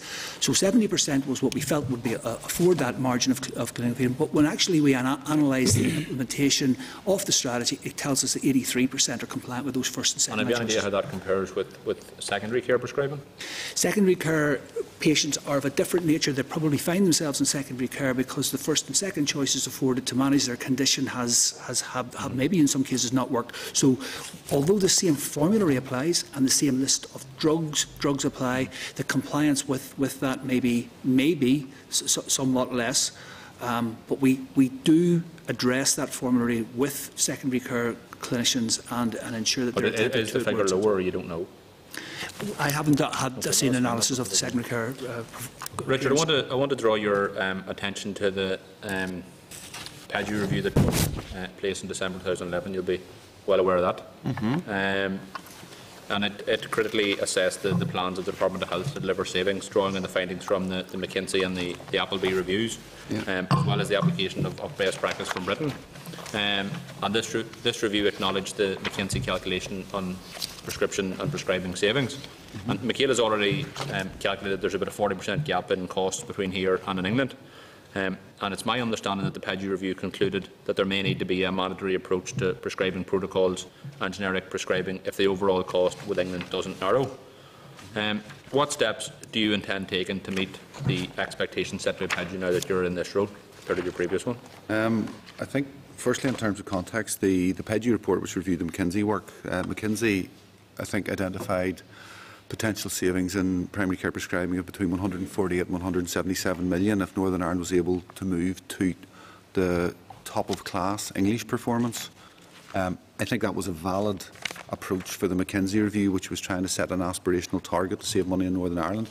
I think we need to recognise that top-of-class performance in England terms is never practically achievable across Northern Ireland. I think prescribing patterns in the very affluent south-east of England will never be achievable, but that said, they set a figure of 148 to 177. Since 2010, we have delivered savings of 132 million. So allowing for that differential about not achieving top-of-class performance, I think the department has delivered well against a very, very aspirational target. In terms of moving forward for things like mandatory formularies, those discussions coincidentally have started in the department since my arrival, as Mark reminds me. So it's an issue we want to pursue. So the point is I haven't left behind that exposure to some of these issues that I encountered when in PADU. Has the overall cost gap with England narrowed significantly since this review took place? It has narrowed. I think significantly. The table at the front still shows quite a significant gap. Sorry, Mark. I was going to say just the cost per head is at 5% in Northern Ireland reduction rate, and it's 3.5 in England at the moment, whereas cost per item is reducing in Northern Ireland at 10%, and the English rate is reducing at a rate of about 8.5. So there is we're moving, as I've said, earlier and faster, but not as fast as we want. I think the other thing to add is... So we're looking at cost per item or cost per head? Well, it was just to offer two measures of performance. Well, when we're talking about the potential introduction of a mandatory approach to protocols and generic prescribing, are we talking about cost per item or cost per head? It would influence both. Right. I mean, they're just two subtly different measures of the same broad performance. But, we use two measures, but one is cost, one is volume. So you try to attract the volume on one hand, and you try to get the best price of the medicine on the other, given other quality and safety factors. And can you tell us what progress has been made on the initiatives outlined in the McKinsey review? Well, I mean, the McKinsey review was largely setting an envelope for what could be achieved if we looked at performance in England and moved towards that. As I say, the 132 million that has been saved has been through the prescribing, particularly since 2010, when responsibility transferred to Joe's area and the board. So I think there's a huge amount of detail in the initiatives. It's whether, Joe, do you have a very couple of headline points in that? I'm trying to recall, I was trying to dig into the stuff, the McKinsey review. It did highlight some therapeutic areas, and we've certainly made some progress, albeit, and except we have more progress to make. McKinsey also talks about procurement efficiencies as well. We have certainly attempted to do more procurement, both in primary and secondary care, and efficiencies have come out of that. But I think the general point is we have done some things. We have yielded efficiencies of 132. We have more to do, and we accept that. One of the things that I think also that is reflected in part 1 of the Audit Office report talks about England, talks about the English hospital prescribing, came up earlier. But it's important to look at the entire system. If you add English hospital prescribing to English primary care prescribing and then compare with Northern Ireland, there isn't a lot of difference whenever you add in the two elements of our care. So it's important to consider all that in the round, but accept there's more to do in terms of getting the efficiencies that we need. Just to comment, Chair, if I might, McKinsey pointed out that there, in 2010 and to 2011 there had been significant work done in Northern Ireland to achieve these efficiencies. And as a result of that, the Department's response to McKinsey was to drive the 2010-11 targets higher. In fact, we tried to achieve in that CSR period in 1 year what we set out to achieve for the whole 3-year period. That was at the point when the work transferred to the board, and that formed the basis of the board's efficiency plan in going forward. And those efficiencies have been achieved to the extent that Mr Pengelly has pointed out, in a region of 132 million over those 3 years. I'm sorry, Mr Fly, can I come back? I've just pulled up the McKinsey report, so I'll refresh my mind. We, on an annual basis, set a prescribing efficiency target, and we manage that through a prescribing efficiency review team. It's a multidisciplinary team of accountants, which are very important to us, doctors and pharmacists. We review 25 projects, all different types of therapeutic areas. We do, absolutely, in terms of if we identify there's a potential for efficiency, we engage with patient groups to understand. So patients are an afterthought?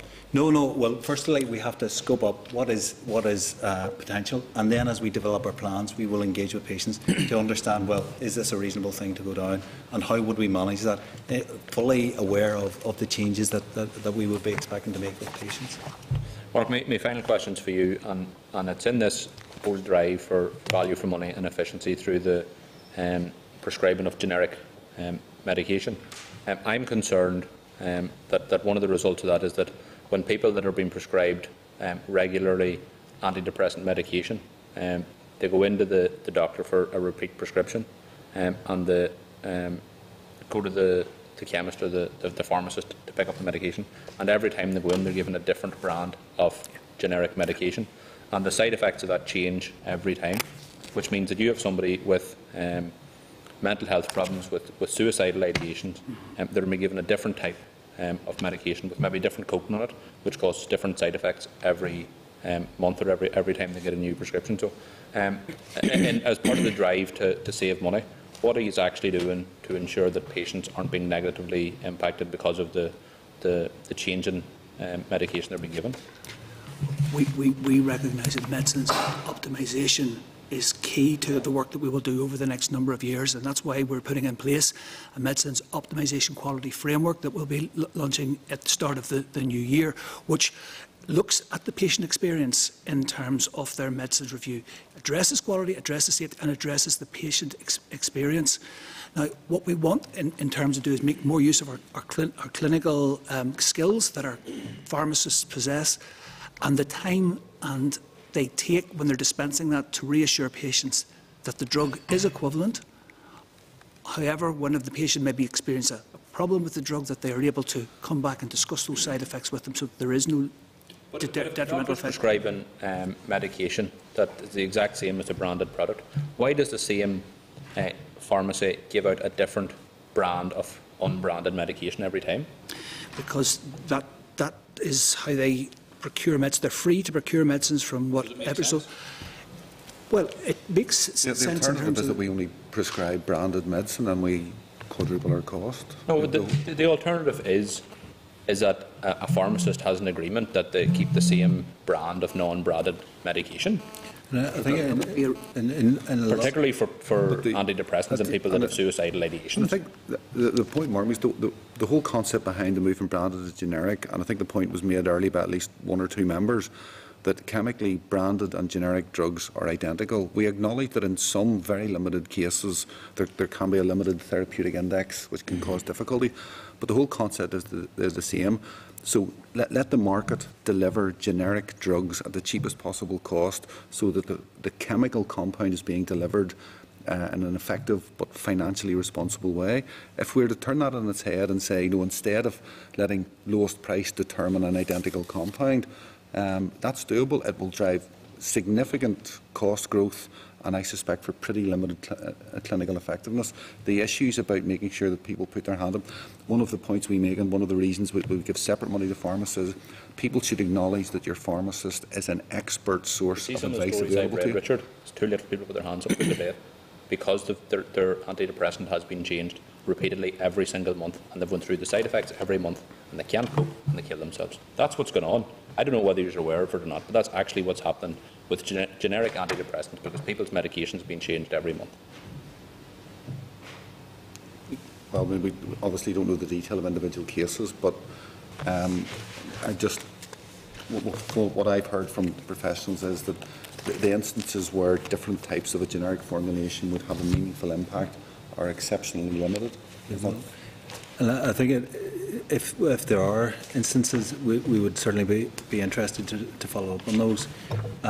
The generality is that community pharmacies will stick with whatever is available through their named wholesaler. Wholesalers there's a commercial arrangement in terms of what generic medicines they're going to buy in at any given time. Largely, they will try to stay to the same one, but we have no control because that is a market issue. So invariably there will be changes. What we have asked pharmacists to do from a professional perspective, if there are changes, particularly where individuals have particular needs, go and talk to the patient about what is the change so that they manage that. If that hasn't occurred, I would be really interested to find out and understand what has happened, because ultimately we want to make sure patients get the right medicines and they consume them appropriately. If we don't achieve that, then it doesn't really matter whether we're prescribing a brand or generic. We do need to keep patients well. I'm happy to follow it up with you separately if you're happy to hear that. Thanks, Michaela. Again, thanks for your information to date, and I hope to be able to draw some more information out so that we can improve our system. And I'd like to focus on the drug, which I understand is the most expensive drug prescribed by GPs in terms of its cumulative amount, I think some £17 million in 2013, pregabalin. And hopefully in looking at how you've managed it in particular and the record, we can see how effective the process is to date. Draw your attention to figure 25 in the Audit Office report. And this shows a very steep rise in the volume of the drug pregabalin prescribed in Northern Ireland, from about 140,000 items to 250,000 items during this 4-year period, not quite doubling in quantity. Can you explain this dramatic increase in prescribing of this drug? The indication for pregabalin is, well, there are 3 actually licensed indications. One is neuropathic pain, and that's largely the volume that we're related to here. Neuropathic pain is a specific type of pain. Diabetes, in diabetic patients you get neuropathic pain where you have amputees. You have a particular nerve pain, that's called. It is also licensed in 2 other indications, epilepsy and generalised anxiety disorder. Largely the rise is to do with pain and dealing with intractable pain issues. NICE in 2010 issued clinical guidelines where it said pregabalin is a really good drug, and it is a really good, really clinically effective, useful intervention. There are a number of other drugs, amitriptyline, which is unlicensed. It is an old, and I use that word advisedly, it's an old antidepressant, but it has been used in this kind of pain disorder. And in the past, GPs would have used amitriptyline as their default drug, but it is unlicensed. And it also has a negative effect on particularly older people who have cardiac problems. So GPs have tended to use a mixture. They'll still use amitriptyline, but they have more so used pregabalin. With neuropathic pain and intractable pain, they will also seek advice from specialist pain clinicians. And indeed, we have seen that a lot of the rise is because pain specialists in secondary care have used that drug and welcome it. There are another couple of drugs that are used as well, gabapentin and duloxetine. So those are the 4 main drugs used in this particular field. We show, and we were quite happy that the Audit Office identified this particular area. We do think we're probably using a lot too much of this particular drug. But we also know that the other drugs that are used in this condition area, amitriptyline and gabapentin, they're not used in the same level as other parts of the UK.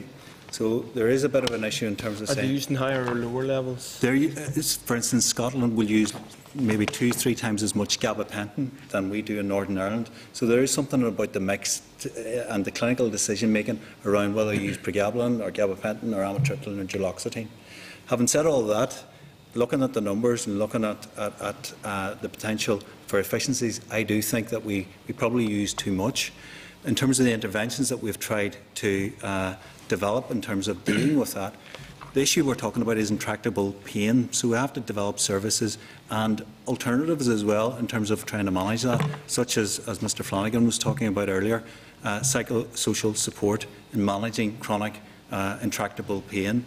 And we've developed a toolkit in conjunction with pain specialists, particularly in the South Eastern Trust, that is really helpful for patients, so that we're trying to advise around, yes, you may need the medicine, but there are other means of trying to manage intractable neuropathic pain as well. Can I ask Richard, have you looked at the cost of all this medication as opposed to the cost of providing this additional method of treatment and avoiding the medication? Have you looked at cost savings that could be occurred by providing appropriate services to counsel and support in different mechanisms? That will be looked at within the board as part of their commissioning role.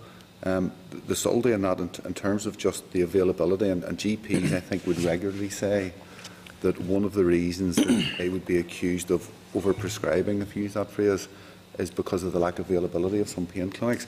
The Patient Client Council earlier this year produced a report, The Painful Truth, where they interviewed a number of patients who were suffering from chronic pain, and one of their findings was that the view of patients was sometimes GPs are too quick to prescribe rather than explore alternative interventions. So I think there's a combination of factors there, but those costs are explored by the board, they're evaluated, and I'm getting confused because what Joe did say was that the pain clinics were prescribing this, and that was the cause of the rise. Can we have clarity is it the GPs or is it the pain clinics that are prescribing these specialist drugs? Because in one sense we have the Permanent Secretary saying that the GPs indicate that they're prescribing because of a lack of the pain clinics to provide alternatives.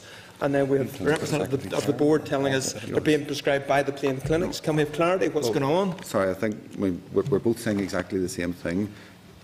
But the point Joe was making is back to the point about the influence of secondary care on primary care prescribing. The patient suffering from chronic pain in a secondary care environment will tend to be prescribed this very expensive drug. That influences primary care behaviour. Pain clinics are part of secondary care. They're not part of the primary care prescribing issue that we're looking at in this narrow context. Maybe a little bit more detail, if Mr Beggs could bear with me. We do audits in primary care and in hospital land and look at the primary prescriber of pregabalin, but that's been done in the southeastern area, and that's shown a bit of a 60-40 split. So 40% of initiations were GP land, 60% were in secondary care. So, and that has changed over the years as GPs have got more used to that particular drug. So it is a bit of both, and it is important, coming back to your point, to look at well, are there alternatives? And we've certainly got some success in providing some alternatives to patients. But having said that, there will still always be a need for medicines to try and deal with some of these issues. Okay. But again, just looking at this, almost doubling in 4 years, and during that period, the NICE had originally recommended it, pregabalin, as a first-line treatment. Then it withdrew the early guidance, and then subsequently it advised that it's one of 3 drugs for treatment. So it almost doubled, despite the removal of the NICE guidance and a clear indication that there are 3 drugs. Has that new guidance been got down to the cold face? Yeah, what we do with NICE guidance, where it is appropriate to do this, is develop an implementation tool. So following the first NICE guidance that came in 2010, actually there was a previous NICE guidance for diabetes because that dealt with the neuropathic pain. I think that was 2006 or 7. And it mentioned pregabalin. So the first NICE guidance was some years before that.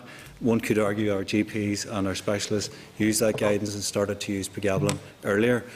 But 2010, yes, key guidance came out. We looked at it and we started to put information down to GPs. Look, there are all other alternatives, but and use pregabalin judiciously. When the new guidance came out, we then redeveloped our guidance to GPs, working with secondary care and primary care, so that they're working off the same hymn sheet, as it were, alongside our formulary, such that we are completely clear in terms of what are the right treatment modalities, what we expect the GP to do in particular situations, and then how do we refer on to secondary care. Are you able to tell us, have the other alternatives also doubled during this period, or what has been? No, they haven't. They haven't. So essentially, they're not listening to what you're telling. In terms of the pregabalin, it's gone up. And the doubling is the number of prescriptions. Is that? It's the number of prescriptions. Yeah. I guess the cost per head, which is the next page, shows the actual cost issue, which has moved from 820 or so up to 943. So the number of prescriptions may have gone up because we've asked GPs to reduce the number of items on the prescription. So instead of prescribing 56 days, move to 28 days. That will increase the number of prescriptions, and that might be because they want to see the patient more frequently. Okay. But looking at the cumulative cost and figure 26, there is £9.43 for every person in Northern Ireland. The equivalent amount, that equivalent of money has been spent on this drug, almost £10 per head of the population, and yet in England, Scotland, and Wales, it's less than half that. Does that not sound alarm bells? And earlier we were told of these monthly reports with any movement of standard deviation, and there's analysis. We're way off the mark compared to other parts of the United Kingdom. What's happening? What are they doing wrong, or what are we doing wrong? I mean, I think there is a sense that clearly we are doing something wrong. The issue is about the extent of that. I think this is a perfect illustration of the debate we had earlier with Mr Girvan, that what we do, we get the detailed reports which are subject to that dialogue between MMAs and GPs. The reality is, in many cases, prescription of this drug at primary care is the appropriate clinical intervention. The difficulty is, as part of that dialogue, finding out those cases where it's not the appropriate intervention, and there are cases, but that's a constant process of dialogue. I mean, these figures will be, I think you mentioned there's actually a specific focus on the numbers of times that this is prescribed. So it's part of that debate with each of the practices that's happening. But you know, and I share the committee's frustration that we can't make more rapid progress in bringing this cost down, but it has to be driven by that dialogue. Right. Okay. In terms of its higher cost per person here and greater use, is there any particular underlying health issue in terms of a need in terms of epilepsy, general anxiety, or neuropathic pain here in Northern Ireland compared to other parts? Is there some medical issue with the population that's more common that has resulted in this increased prescribing of this drug? There is I guess, a general need. I could not give you any evidence around what that difference is in Northern Ireland. Essentially, you're asking, is there a difference in need with this specific issue across the 4 countries? I couldn't give you that comparison. But the general articulation of needs differences between Northern Ireland and UK would not explain that differential. I think is the key point. I mean, there's accepted higher levels of need. I think Appleby talked about 9%. There was the Audit Office report, National Audit Office using Deloitte, talked about it being as high as 26%. It wouldn't explain that degree of variability with other parts of the UK. Certainly, when I look at Fig 10, that would be my impression, where in terms of your QAF figures, you've indicated that in the areas mentioned that we're only very slightly out of kilter with other parts of the United Kingdom in terms of levels of epilepsy, perhaps depression. Is that, what would it be, about 0.3% of a difference as opposed to 100% of a difference? Yeah, so this is Figure 10. Yeah. You're going to, well, again, I mean, this issue is shown the specific disease prevalence, but it's like anything, the devil's in the detail on this point, and I think this high-level summary masks. Do you want to say a bit about that? Yeah, this is QAF data. QAF is developed essentially as a payment tool for quality. It's the quality outcomes framework for GPs. So there are a number of disease registers that we contract with GPs to maintain. And they're listed there, and that's fine, and it shows the incidence in terms of the overall. Now, what the Audit Office report has done is taken the Northern Ireland numbers and compared to the other UK countries, which, for the purposes of comparing disease prevalence, is probably not, and it's our advice, it's not necessarily the way to do that. We need to investigate in a different way and seek other data sources. Right. One of my colleagues will be perhaps pursuing the issue of QAF data later on, so I'll not delve into it. But it has been estimated that if we had reduced our prescribing of this drug down to UK levels, about £9.7 million could have been saved in 2013. So can you advise us, given the fact that this is the drug which is costing most to our GPs and they're prescribing £17 million, what particular focus, what particular actions have you taken to focus in and try and bring about improvement in this area? Should I list out over the... I mean, do you want to show, because I think the detail of the reports that we will send to committee indicates that this is a key metric in terms of actual GP behaviour, and it's part of the dialogue. So I think that will come to the committee. So maybe in terms of your time, we can just say something brief. Can I ask, what action do you take where a GP ignores all the data and information you provide them?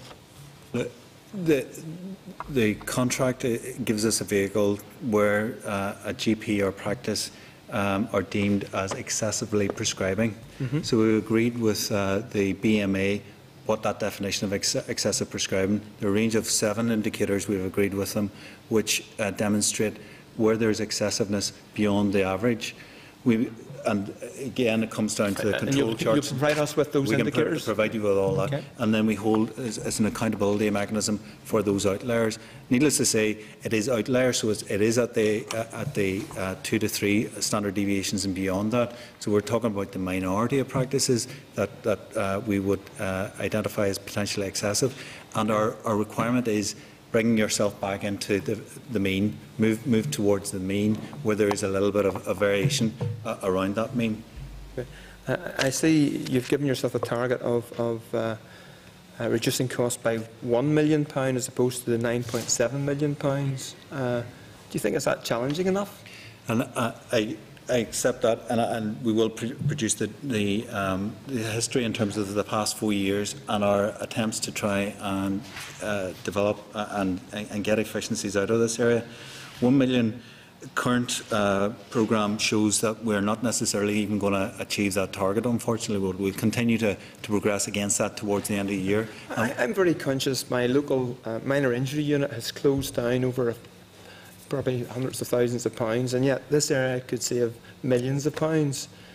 If you're not even going to hit your £1 million target, is it not telling you there's something wrong with our system and we need to do something more fundamental? I think it's telling us that it is not just a case of wishing our problems away in this.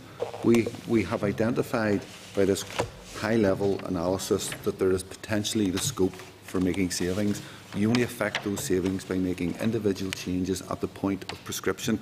That is fundamentally an education. Unless we move to the point where we pre-approve every single prescription, that's not a realistic position. So what we have to do is continually highlight prescribing patterns that are out with the norm and educate GPs about alternative interventions, alternative drugs, and what options may be available to them to squeeze this down.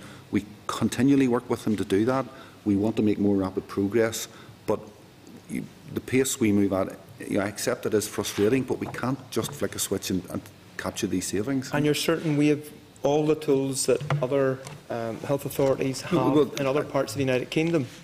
Is it just we're not getting the message across? No, the issue we talked about earlier, and the Chair raised with me, that we absolutely acknowledge the need for additional pharmacy support for GPs. The issue is about whether that's in the form of additional MMAs or additional pharmacists embedded within GPs. We need to do that, but that in itself brings a resourcing problem.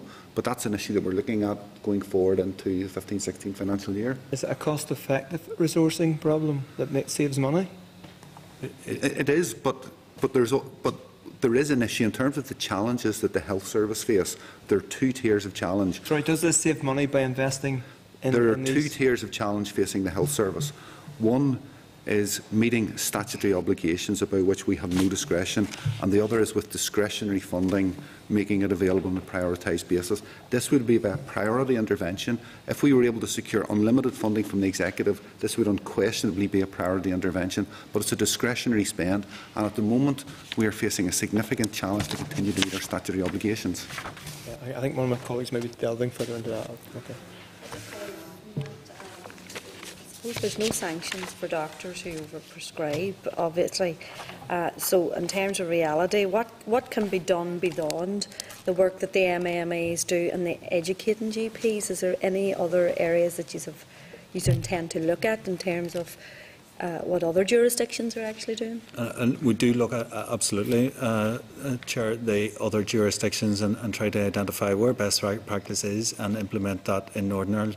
One of the things, though, in terms of sanctions, there is a sanction within the GMS contract. So we can invoke the contract in terms of that excessive prescribing element. Where there is no justification for that excessiveness, then we can invoke the contract, and ultimately we can remove the contract from the general practitioner. Okay, Roy. How often have you invoked it? It has been done very infrequently, but it has been done. It's been done at least once in the past 3 years. Thank you. Okay, moving on. Thank you, Mr. Rogers. Sean. Thanks. Gentlemen, you're welcome. Prescribing by 70% over the last, from 2000, I think the figure is from 2000 to 2013, there has been an increase in drugs prescribed by 70%.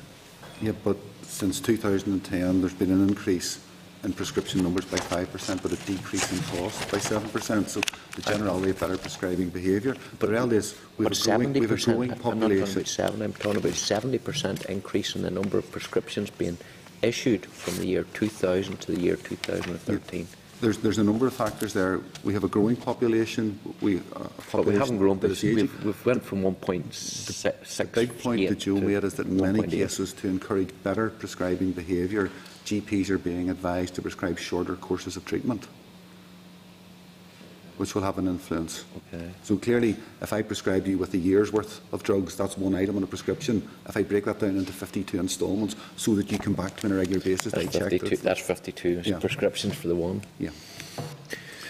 Now that's an extreme example. I know, I understand, but I'm just wondering what, just on that point about repeat prescription issue, what interrogation goes on into that to ensure where somebody who doesn't appear end up in hospital, and whenever the pharmacist within the hospital, which I know you've maybe have some experience of, goes to actually check on the drug regime that that patient's on, finds that they're on 24 tablets a day, and why are they on that?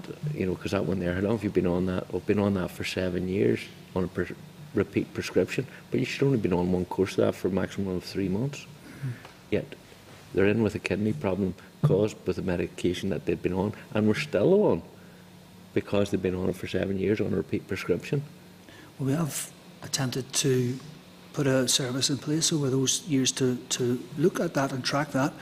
We have integrated medicines management pharmacists, as they're described, who are picking up those patients coming into hospital, reconciling those medicines for their appropriateness when they arrive in hospital, ensuring that during the patient's stay that medicines are changed. Those 24 medicines are reduced to an appropriate number. That 7 years. 4.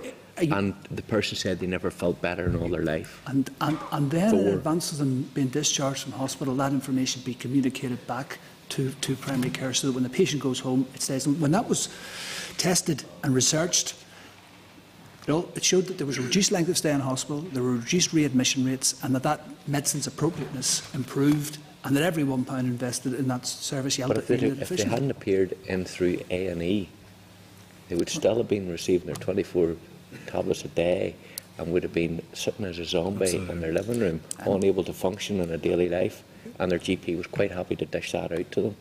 And could I maybe just add, absolutely, we do see cases all the time of patients being on medicines, and when it comes to review, you know what, they didn't actually need them, or we could have optimised that. So learning from those experiences, what we wish to do is, and we have just commissioned the pharmacist support within GP practices to undertake the medication review. Another element of this is particularly around care homes. Patients within a care home setting, usually old and have lots of medicines, they need to have ongoing review on an ongoing basis. We, as part of our commissioning arrangements with GPs, we will be asking the pharmacists to go into care homes to undertake the medication review, reduce the medicines that they don't need, and optimise to make sure that they don't actually get the side effects, but they actually get the right treatment outcomes. I know in my own area, my own GP practice has changed their methodology in how you actually access repeat prescriptions. You can no longer just phone in and get your repeat prescription. You have to either go online or walk in and order your prescription. So that facility there no longer exists in terms of just phoning up for a repeat prescription. Is that across the board, or is that just down to the discretion of the GP practices? And is that a way of maybe trying to make savings, or is it a way in terms of making sure that the quality and safety of things is done right, or is that something that's being done by the board right across? I think there's two issues, Chair, and I'll let Joe speak to the second one. I think the first issue is how you access a request for a repeat prescription, and that's an issue that at the moment is particular to individual GP practices. One of the separate issues that I want to drive forward is that across Northern Ireland we can get that automated so that everyone has the ability to go online and order there. I think that will reduce administrative costs in the GP practice. It will make it easier for people because sometimes it can be difficult to get through to your practice when people are trying to access appointments. that's a separate issue from the point of review to continue whether you can continue to call on a repeat prescription, which is the clinical point. And I think it is up to the individual GP practice how they manage that repeat request line. Some have a telephone request, it'll be a number of hours. Some, as you say, will have the online facility where it is appropriate to do so, and I think for certain individuals it's great, for others may not necessarily be so. So we advise the GP practice, you have to listen to your patients in terms of what the needs are there, but ultimately there needs to be a scrutiny of what the requirement is. An individual may be on 20 medicines, and literally they may be on 20 different medicines. So whenever a request comes in, what we ask the practice to have, and particularly the practice staff, and we do a lot of work with practice staff, is scrutinise the request. It isn't simply, I need all my repeat prescriptions. It's, well, do I need medicine 1, 2, 3, 4? Do I need that paracetamol? It's just when required. Do I need this particular tablet because I only use it now and again? That scrutiny is really important. So what we're trying to do is make sure that the practice staff, well trained, ask the right questions of the patients, ultimately to get the right amount of medicine supplied in good time for patients. Okay. And it's just an observation. It may work in the town and the urban areas, but I know in some of the areas that I represent, areas like Ahabrack or Ahayarn, it would not work where we have broadband issues. Sean, let you in eventually. Certainly. And in terms of, I'm very interested, Richard, in terms of your statistics and what we say about statistics and so on. You talked a lot about figure 14 and the mean, etc., of that, but I make the point, there's an over-reliance on statistics. There's an over-reliance. You talk about the mean and two standard deviations from the mean, that's fine. That's fine if the mean is not skewed. But if you take something like that particular drug that Trevor mentioned earlier, it's on page 47, and the generic alternative is at roughly £2.20, and the other one's at £17, And when you look at Northern Ireland, in figure 17 on that page 47, they used a large percentage of the £17 drug. So my reading of that figure 14 is that the mean is a way skewed. It'd be very interesting to look at the mean across England, Scotland, Wales, and Northern Ireland to see where it would lie. Yeah, I mean, but the point I think we're making is these are of some use in terms of giving you a limited sense of relative performance across a large population sample.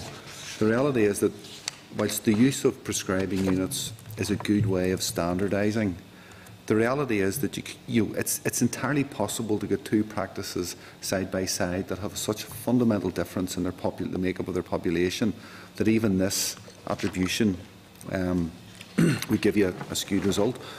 But it's giving it the generality of performance. I think what I keep saying, sorry for repeating myself, all paths point to the actual prescribing behaviour, and so all this material does is throw up a series of red flags where we want to pay particular attention. But that side, there's a whole range of areas, and as I say, we'll put this in the pack to the committee chair that we forward, which sets up all the areas that we examine in detail for each practice, and issues like this where there's a massive differential between broadly similar therapies or areas of particular focus. But if we're only comparing, looking at that mean in that particular, and say, there's a few above and a few below it, that mean doesn't really truly reflect where we should be in terms of costs. Are those targets reasonable? The use of the mean is really to highlight areas for specific attention. There is attention every month looking at the prescribing pattern of the GP practice in the context of their actual population. So the use of the mean and the prescribing units is only useful in trying to get a sense of how practices compare to each other. Where we affect change is what happens within a practice, where we use actual data and actual population numbers. Yeah. In terms of maybe a little bit more around what we do with practice, as mentioned earlier on, each practice is roughly, with 350 odd practices, roughly allocated a budget, indicatively 1 million. So in terms of the performance of the individual practice, that's a much better way of understanding, well, are you prescribing cost effectively for that population? Now, what we then do is look at, well, who are the overspending practices, and we expect then to work out what are the variables along a whole range of indicator sets, and also then have the discussion, what's your individual practice need, what are your access to other services, and then try to attempt to reduce prescribing back towards where we think the budget ought to be in terms of their spend. I think the real value of figure 14 from our perspective is much more about monitoring trends as opposed to at a particular point in time, and that's why one of the issues, and to be frank, our frustration with our colleagues in the Audit Office, we think that it would have been very helpful to understand this, to put in the position as at 2010 and as at 2013, because it would have showed a reduction in both the variability and the mean cost. And I think that's where this information is particularly important, to show you the direction of travel you're making, the movements in variability, the movements in average cost, as opposed to using it as a vehicle to actually understand what's happening in any individual practice. In terms of that variability, we've moved from over 5 practices beyond 3 standard deviations to less than, now there's just 2. So that variability is starting to flatten, and the mean has actually come down over the past number of years. 14% in 3 years. Yeah, I take your point. I think it'd also be useful to see the trends of what's happening in Scotland and England and so on. But just on a similar point to some extent in terms of statins, on page 48, when it said moving from branded to generic statins, HSE board has managed to reduce unit costs. So HSE board are taking a bit of credit here. But when you look at that graph, you know, the number of prescriptions of statins have gone from 1.65 million to 1.95 million. So there's 300,000 more prescriptions there. But surely, you know, if you buy more drugs, you get them cheaper. So the unit cost will be cheaper. No, this is the spend in millions of pounds. It's not the 14.64. So that's the total cost. Again, the upward trajectory of the number, I think, goes to the sort of prescribing habits, whether we're prescribing, there's more scripts containing fewer days treatment. Perhaps, and the other side of it is, in terms of need and cardiovascular need, this drug is for cholesterol lowering. So the drive from a therapeutic perspective is reduce your cholesterol as low as possible. So we've seen more and more patients going on to therapy. So quite expect the number of prescriptions to go up, because really the need is going there. That's where the evidence goes. It's the right thing to do. What we've tried to do is reduce the amount of cost that we need to actually manage that demand, which we've succeeded to do. In terms of your point around, if you buy more, then the unit price will drop.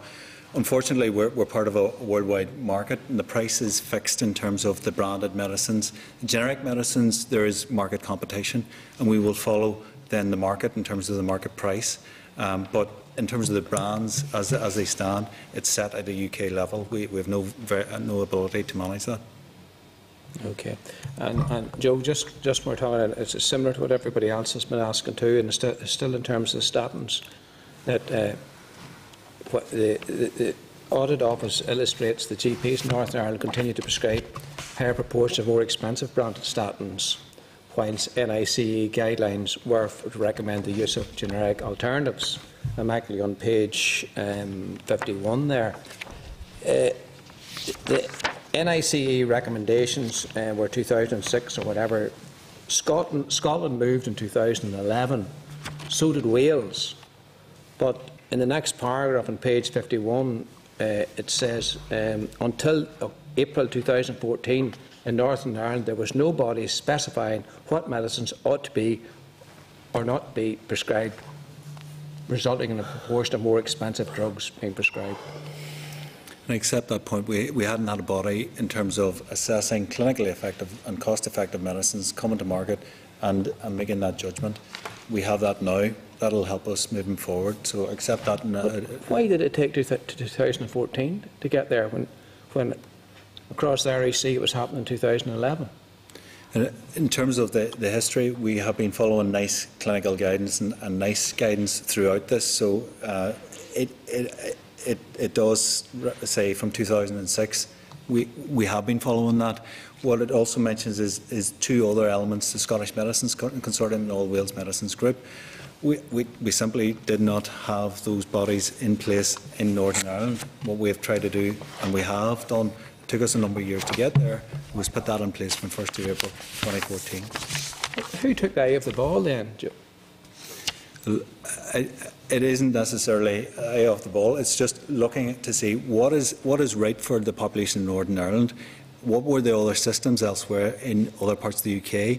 Interrogating those systems and understanding would it be correct for Northern Ireland alongside NICE clinical guidelines, because from our perspective we have to follow NICE, and we then developed a framework where we both have NICE, but we also have an additional element which is aligned with the Scottish Medicines Consortium.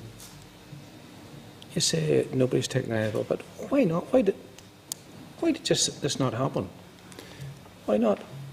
Well, in terms of NICE guidance, we already had that, so this was adding to NICE. So England doesn't have an SMC or it doesn't have the All Wales Medicines Group. They just have NICE. So we have added to that and said, right, we have NICE plus this other body. So we recognised that there was more that could be done, and we put in a system where we can have that without necessarily any challenge from other parties, to make sure that we have a good framework for making clinically and cost-effective medicines available. When did you recognise, was it April 2014 that more needed to be done, or was it back in 2011? It's taken just over 18 months, 2 years, to actually put that framework in place, where 1st of April we could put that in place. So it took up to 2 years to get that arrangement developed. But I think one of the key points, as Joe says, that whilst there was additional arrangements in Scotland and Wales, they weren't in place in England, and England is still performing much better on a cost basis than us. So I don't think that would, the work that we're doing to help our performance is to some extent aided by this, but I wouldn't want to point this out as being the panacea for all our issues. If it's not there in England, then they're achieving better performance. Yeah.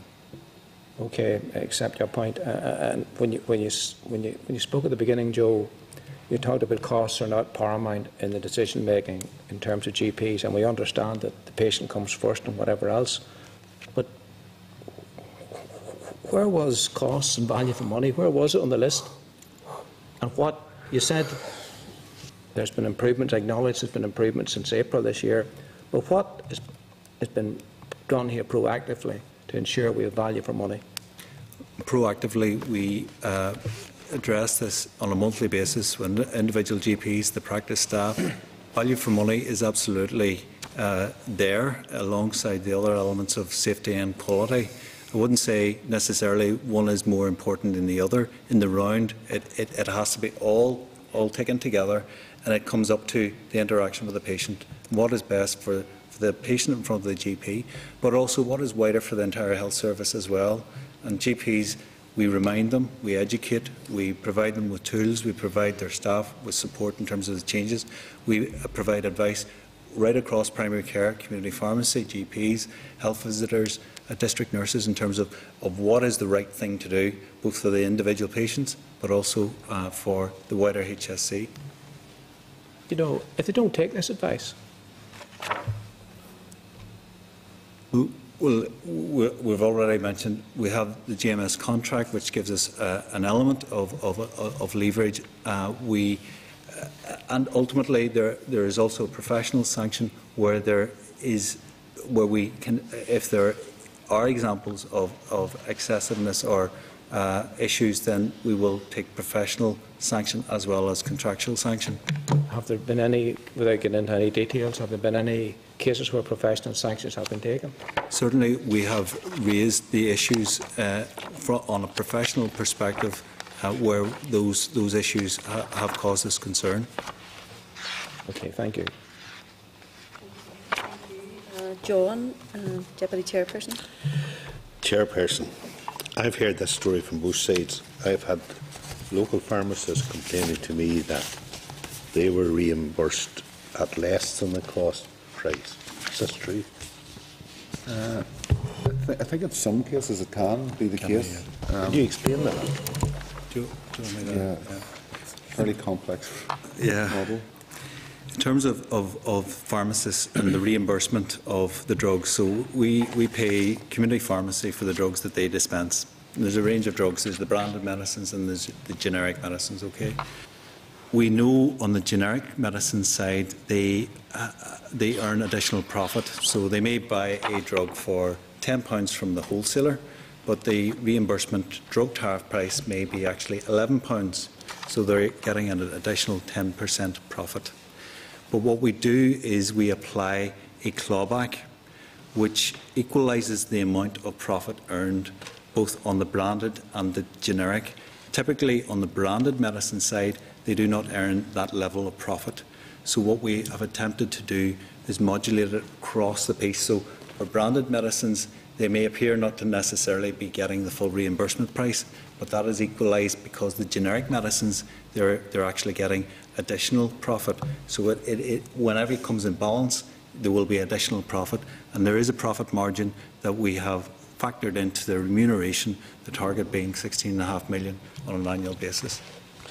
Just maybe for our report, could you give us a breakdown of the percentage of the 460 million which was received by the small independent pharmacists, which I have a lot of time for, the Northern Ireland-based pharmacy chains, the UK-based pharmacy chains, and the global pharmacy chains?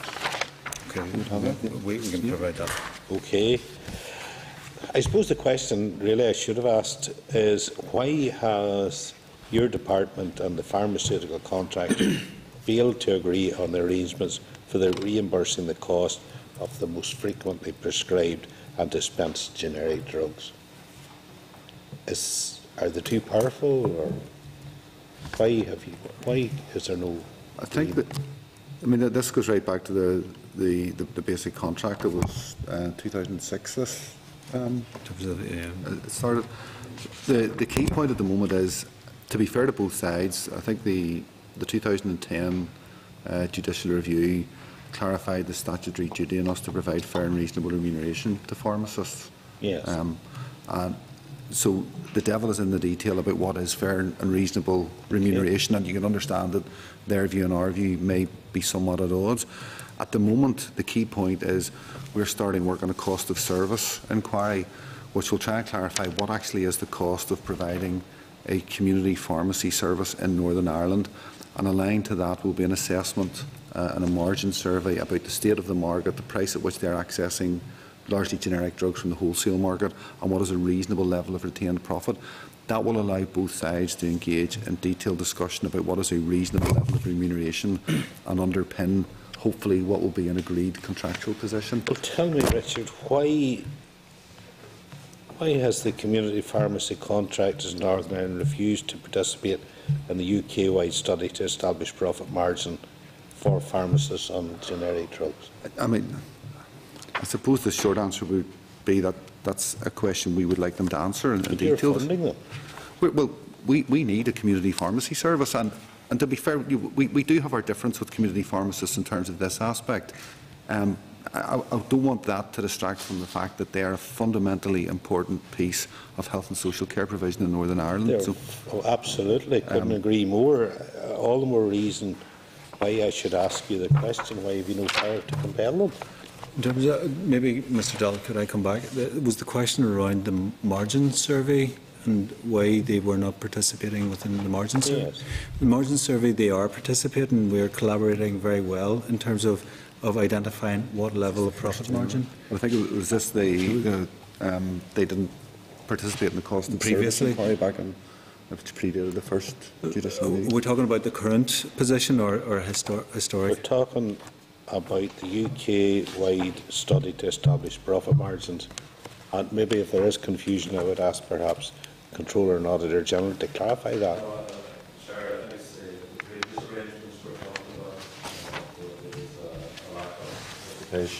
At the earlier stage. Yes, this is back predated the 2010 general. How did they manage this in other jurisdictions, or did you find out how they were successful and you weren't? Maybe in terms of the timeline, in 2004-5, the department initiated investigations on a collaborative basis alongside community pharmacy. There are two big elements of that: cost of service investigation and undertaking the margin survey. And equally, in the other countries, that was the course of travel. Now, I can't get into the detail of why the wheels came off within Northern Ireland, because I wasn't party necessarily to those discussions. But needless to say, what we ended up was in a place that none of us wanted to get to with a judicial review. We were compelled in terms of the fair and reasonable remuneration, which is absolutely right. And we need to now learn from those mistakes, do the investigations, which are, one, the cost of service investigation. The margin survey, it has to be noted, it is on track, and we are collaborating really well with community pharmacy colleagues to understand the level of margin. So that gives us the clarity around the amount of profit that is earned in respect to the generics and proprietary. Once we have the cost investigation complete, then it comes back to Mr Pengelly's point, we will be in a better place to have the negotiation associated with the contract. But, you know, surely there must be some blame somewhere that brought about a situation where there were two judicial reviews costing £550,000 because you insisted on applying the Scottish drug tariff without any agreement whatsoever. Was that your darkest time in this whole thing? Well, I don't think it. I mean, the issue then was that the application of the new tariff in 2006. If we look at this, was a consequence of Department of Health in England having material concerns, which were, I think, underpinned by an evidence base that there were significant figures of retained profit within the community pharmaceutical sector. The consequence of the new tariff that was implemented then, I think up to the latest figures were up to about 2008-2009. That had saved over £3 billion in terms of the drugs bill in England. And given that we were following that tariff, if we apply a pro rata approach, this has saved over £100 million in Northern Ireland. But the problem was that in England, it was implemented in line with the new contract, which allowed for some of the savings generated by the new Category M element of the tariff to be recycled to pharmacists for providing additional services in the community. Because the pharmacists here we couldn't agree the contract with them, there was no mechanism to recycle those savings. So in the first year, there was the report acknowledges in respect of 2006-07 there was a £6 million payment to recognise the fact that those savings weren't being recycled. That payment wasn't made automatically by us. That was part of a negotiated process to try and, because for as long as we made that payment without it being formally underpinned by additional services, the pharmacists wouldn't have any incentive to enter into contract negotiations. So we didn't make the payment so that we could secure the traction to try and get a contract dialogue going. Well, have you reached an agreement now with the contractors? Well, no, we haven't, because the work is ongoing in terms of the cost of service inquiry. To be fair to both sides, neither side will really enter into material contract negotiations until we understand the cost of service. And that work is going. It's out for, we're due to finish it hopefully by the end of this financial year. And that will form the basis of, we hope, will be a meaningful and positive dialogue in terms of getting the new contract. Is that not a very depressing situation we're in? It is frustrating that we don't have a contract, but but it takes two to tango. Millions and millions of pounds dispensed every year, and you have no contract. Well, it's dispensed, but it's dispensed in line with a tariff which is based on firm empirical evidence.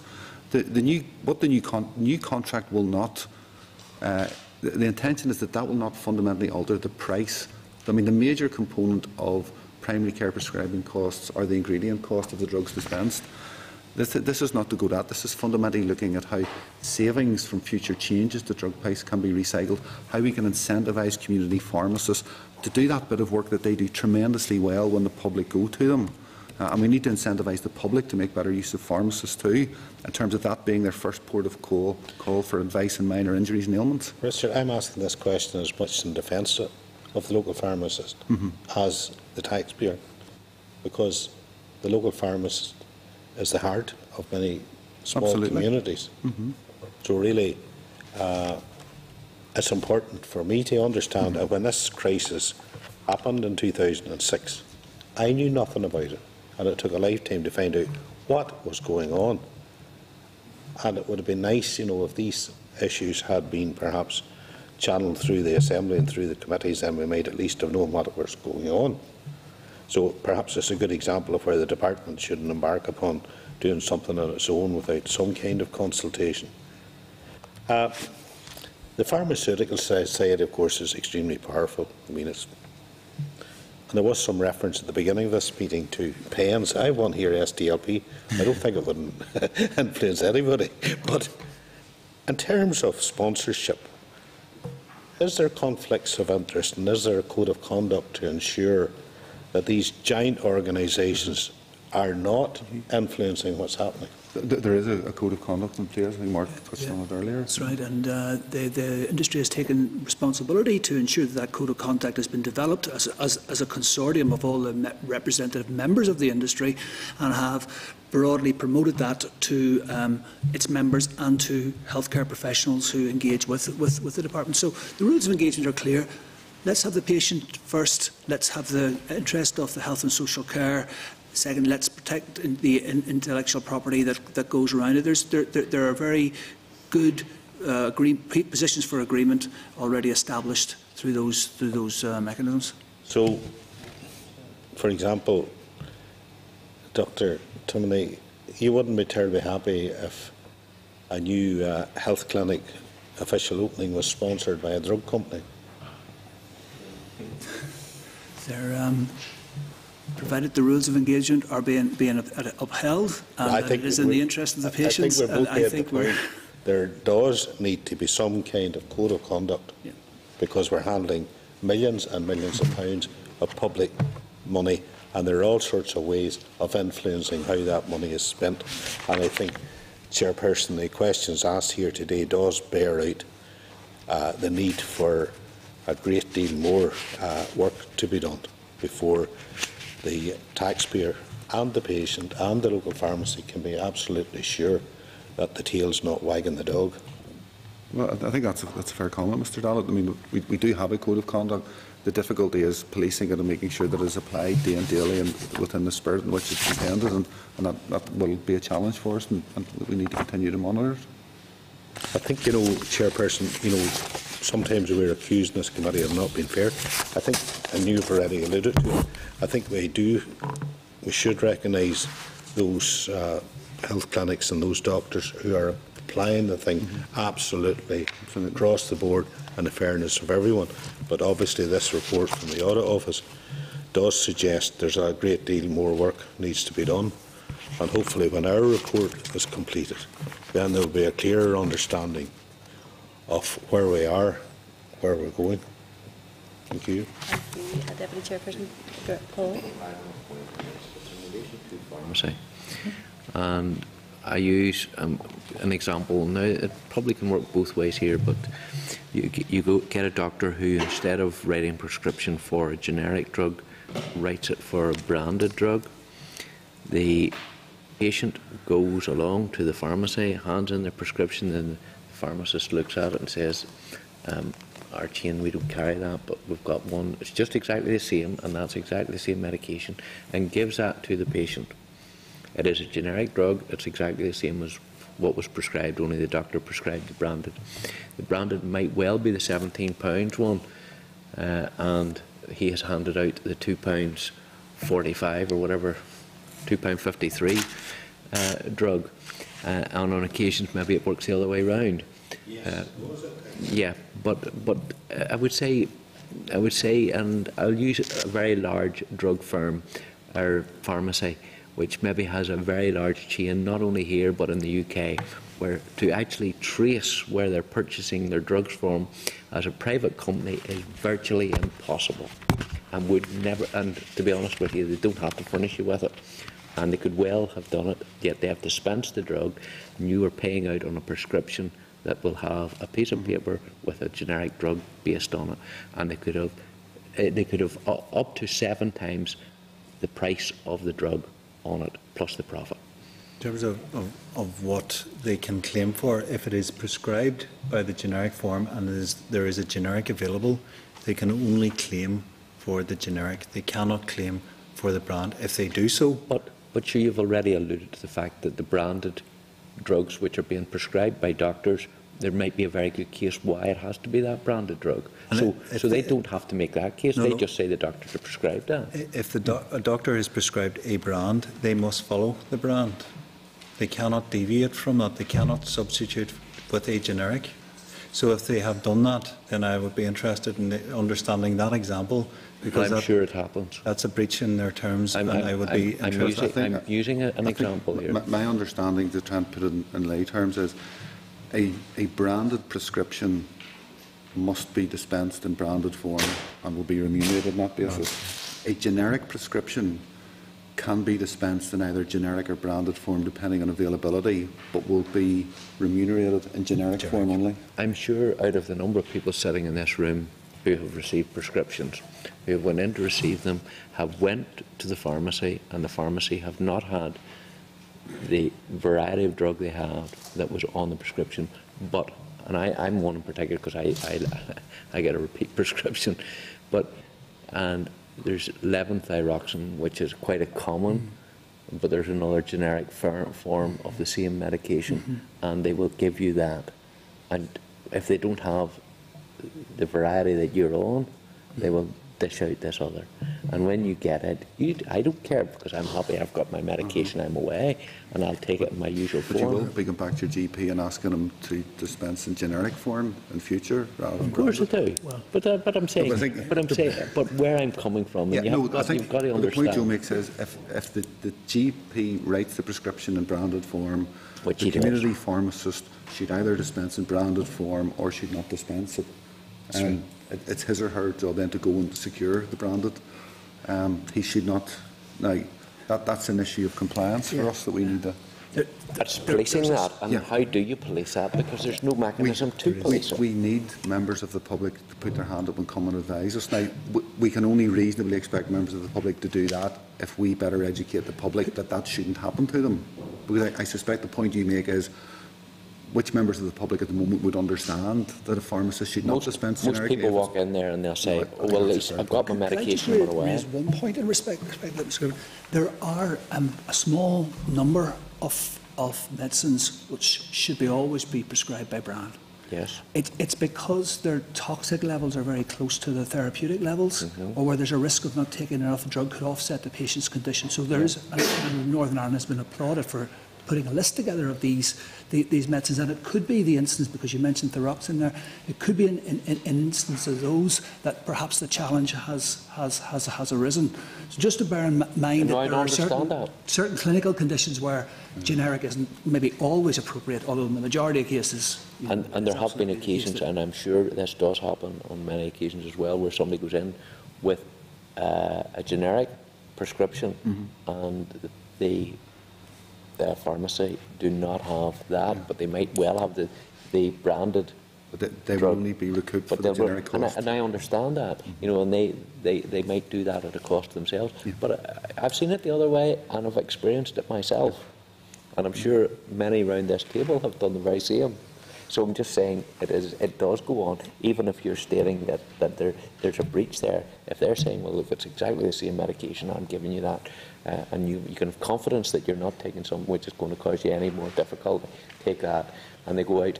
But whenever they do their paperwork at the end of the month or whatever that is, they're not going to remember, oh, by the way, you see that lady there, I prescribed that statin for her,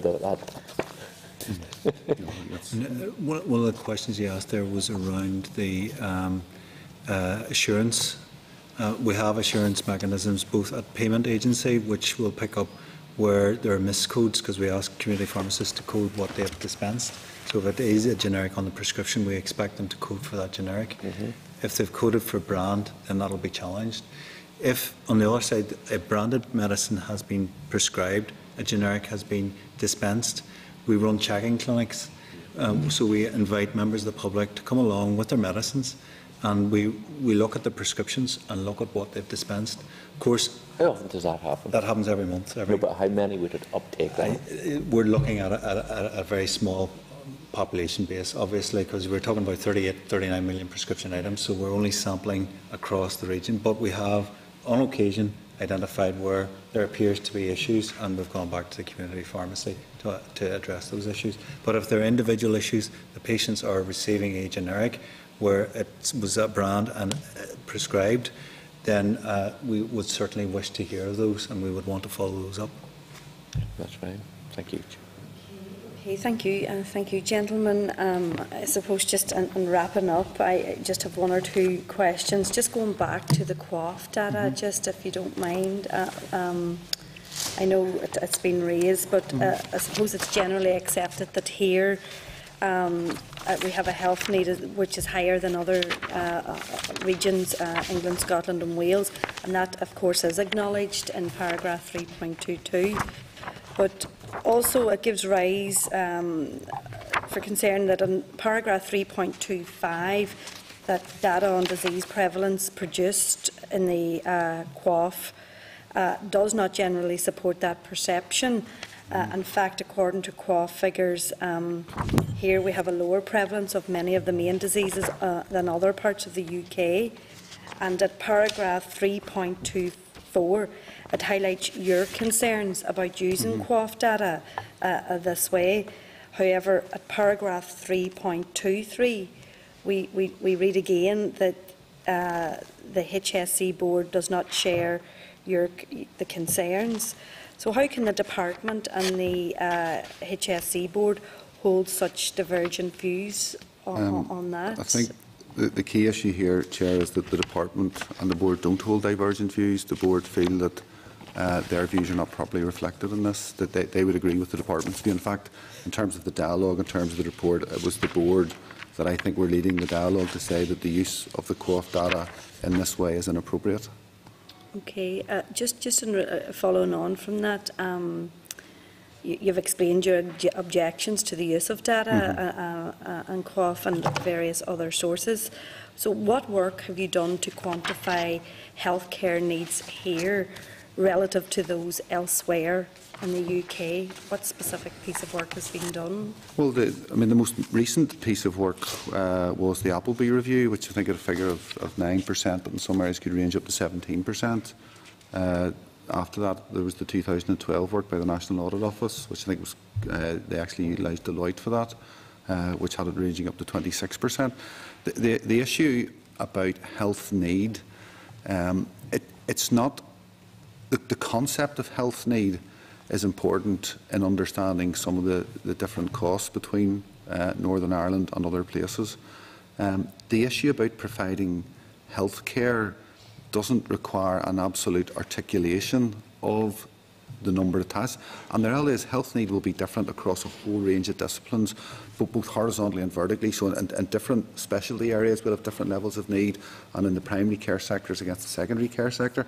It tends to be a number that is most used in terms of that debate between this department and the finance department in securing, because we would tend to use it as a way of saying our costs are being driven by a higher level of need. It's not of particular relevance in terms of planning the delivery of care within Northern Ireland. We tend to work on a trend basis within Northern Ireland. And on the QAF data, I just want to be clear, it's not that the QAF material isn't important and valuable in its own right. Our point is that we feel, as both our professional statistical colleagues and the Health and Social Care Information Centre in England that produce QAF data, it's not appropriate to be used in terms of understanding the drivers of primary care prescribing costs. That's the subtlety. It's used as a measure of activity and to drive clinical activity in primary care. And it's not complete in terms of all disease spectrums. And typically it is completely silent in terms of social and economic factors and the big issue of comorbidity, which is a very significant factor in prescribing costs. Okay, just finally on figure 11 on page 38, it seems to dispel another myth that here has a relatively smaller share of older people than the rest of GB, and that trend is likely to continue until at least 2030. Would you accept that healthcare needs may be greater in areas with larger number of older people? I would absolutely accept that a greater proportion of elderly is a significant driver of cost, but it is only one driver. There's a whole range of other issues, like, as I've just mentioned, comorbidity, social and economic factors. The challenge for us, I mean, except the graph is absolutely correct in what it portrays, but the issue for us is that our proportion of the elderly population is increasing at a faster rate than in other places in the UK. So from this point on, as we do year-on-year comparisons, that will make it difficult for us to match year-on-year changes in England, Scotland and Wales. But it is a significant component, but only one component of driving overall need and cost. Okay, thank you. Whilst we as a committee acknowledge the efforts of the Health and Social Care Board that have generated the savings, it seems that much more can be done. And we remain the view that some form of comparison must be possible on the basis of this report and what we have heard today. And further analysis needs to be done, and that's been accepted, I think, by yourselves in terms of primary care prescribing budget. That has to be done in the most cost-effective manner. Obviously, I mean, what's coming out of here today is that you must set challenging savings targets going forward for the future, so that valuable resources can be released back into our healthcare sector. I suppose you know, it ain't rocket science, and myself and Mr. Girvan sit on the DFP committee, and we heard this morning just about our innovation labs and how they can assist with solutions. So, I mean, the Finance Minister is with our Minister at the South Eastern Trust Innovation Lab this afternoon, seeing the good work that's happening within health and social care. So. There you go. Yeah, well, yeah, it's in Hansard. It's in Hansard, because I hope it's not a talking shop just for them to have another series of meetings and deal with stuff. It actually has to have results which actually are customer-led, and by that there has to be definite evidence of that. But, Chair, I do think that, you know, yes, where we see progress has to be made, with plenty of opportunity, because we're always holding carrots out, but I have yet to see some mechanism of a stick to be used. I come from the private sector, and the stick actually would work very, very well here. And I'm saying I would like to see some form of sanction being taken against those who actually refuse to actually go down this route, and some way of actually dealing with it, where it doesn't only hit, because appreciate these doctors might well feel that they have their own contract. It's, you know, what we have from the BMI negotiated as a national contract is sacrosanct, can't be touched, can't this. There has to be some way of ensuring that, because we're commissioning them to deliver a service, that there's some way of ensuring that they do it effectively and efficiently. Just in terms of your point about real innovation as opposed to talking about innovation, I'll just note that Northern Ireland is one of a very limited number of regions across the EU that has been awarded 3-star reference site status because of some of the innovative work we have been doing in medicines management. We actually chair across EU reference site collaborative network, which is other regions looking to the work we're doing here. So I think that's some external recognition of the progress we've made, Chair. Yeah, absolutely. Mr. Bay. I just want to push a little bit more on medicine management advisors. You mentioned medicine management there. And what is the break-even point? How long does it take for them to recoup the money by bringing in the savings by good practice by GPs? I mean, you're reticent to actually employ more of them because of limited budget, but my question is, how soon would they actually save the money in the medicines budget and therefore pay for themselves? I think that's the key question. Have you not got an answer to that? Well, I'm trying to explain the answer to it. We're doing a business case at the moment, and the point of the business case is to identify the cost of more MMAs, what the potential pay saving would be from each of those MMAs, and what time period we would secure that. And the issue is, do we need to go to the Scottish position? Do we need to go beyond the Scottish position? Where does the law of diminishing returns kick in?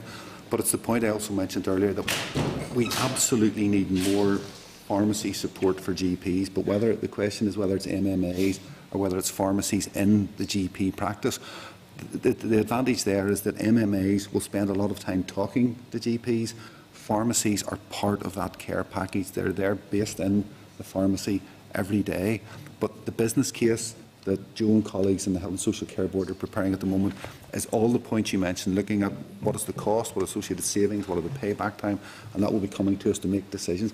I personally think, and I think it's the point you're getting to, Mr Beggs, that it's not beyond us to assume that the cost of an additional MMA will be recouped in the year the cost is incurred, because I think there is the possibility. So it's not the traditional invest to save, where the concern is you spend a lot of money this year to save money next year. I think this can be neutral year on year.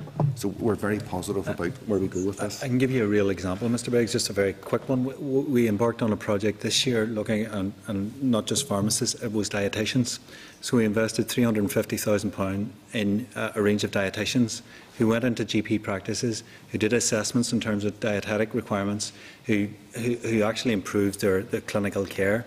But the upshot of that was we returned 1.1 million of efficiency. So that's a 1 in 3 efficiency saving for that investment. That project actually won an award at the Northern Ireland AHP conference last month.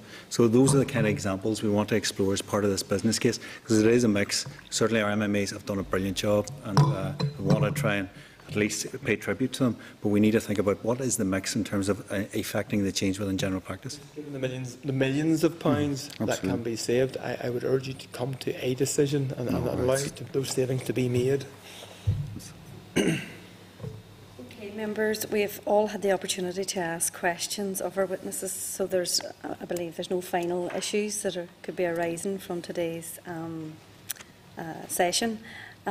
Just to say to you, Mr Brogan, I am certainly not looking forward to getting older, the cost that I'm going to be to the health service, not looking forward to taking all those drugs.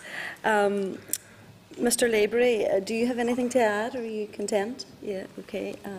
Mr Donnelly, is there anything you want to add to today's session? Just I'll make one point on, as a point Mr Pengelly made on figure 14.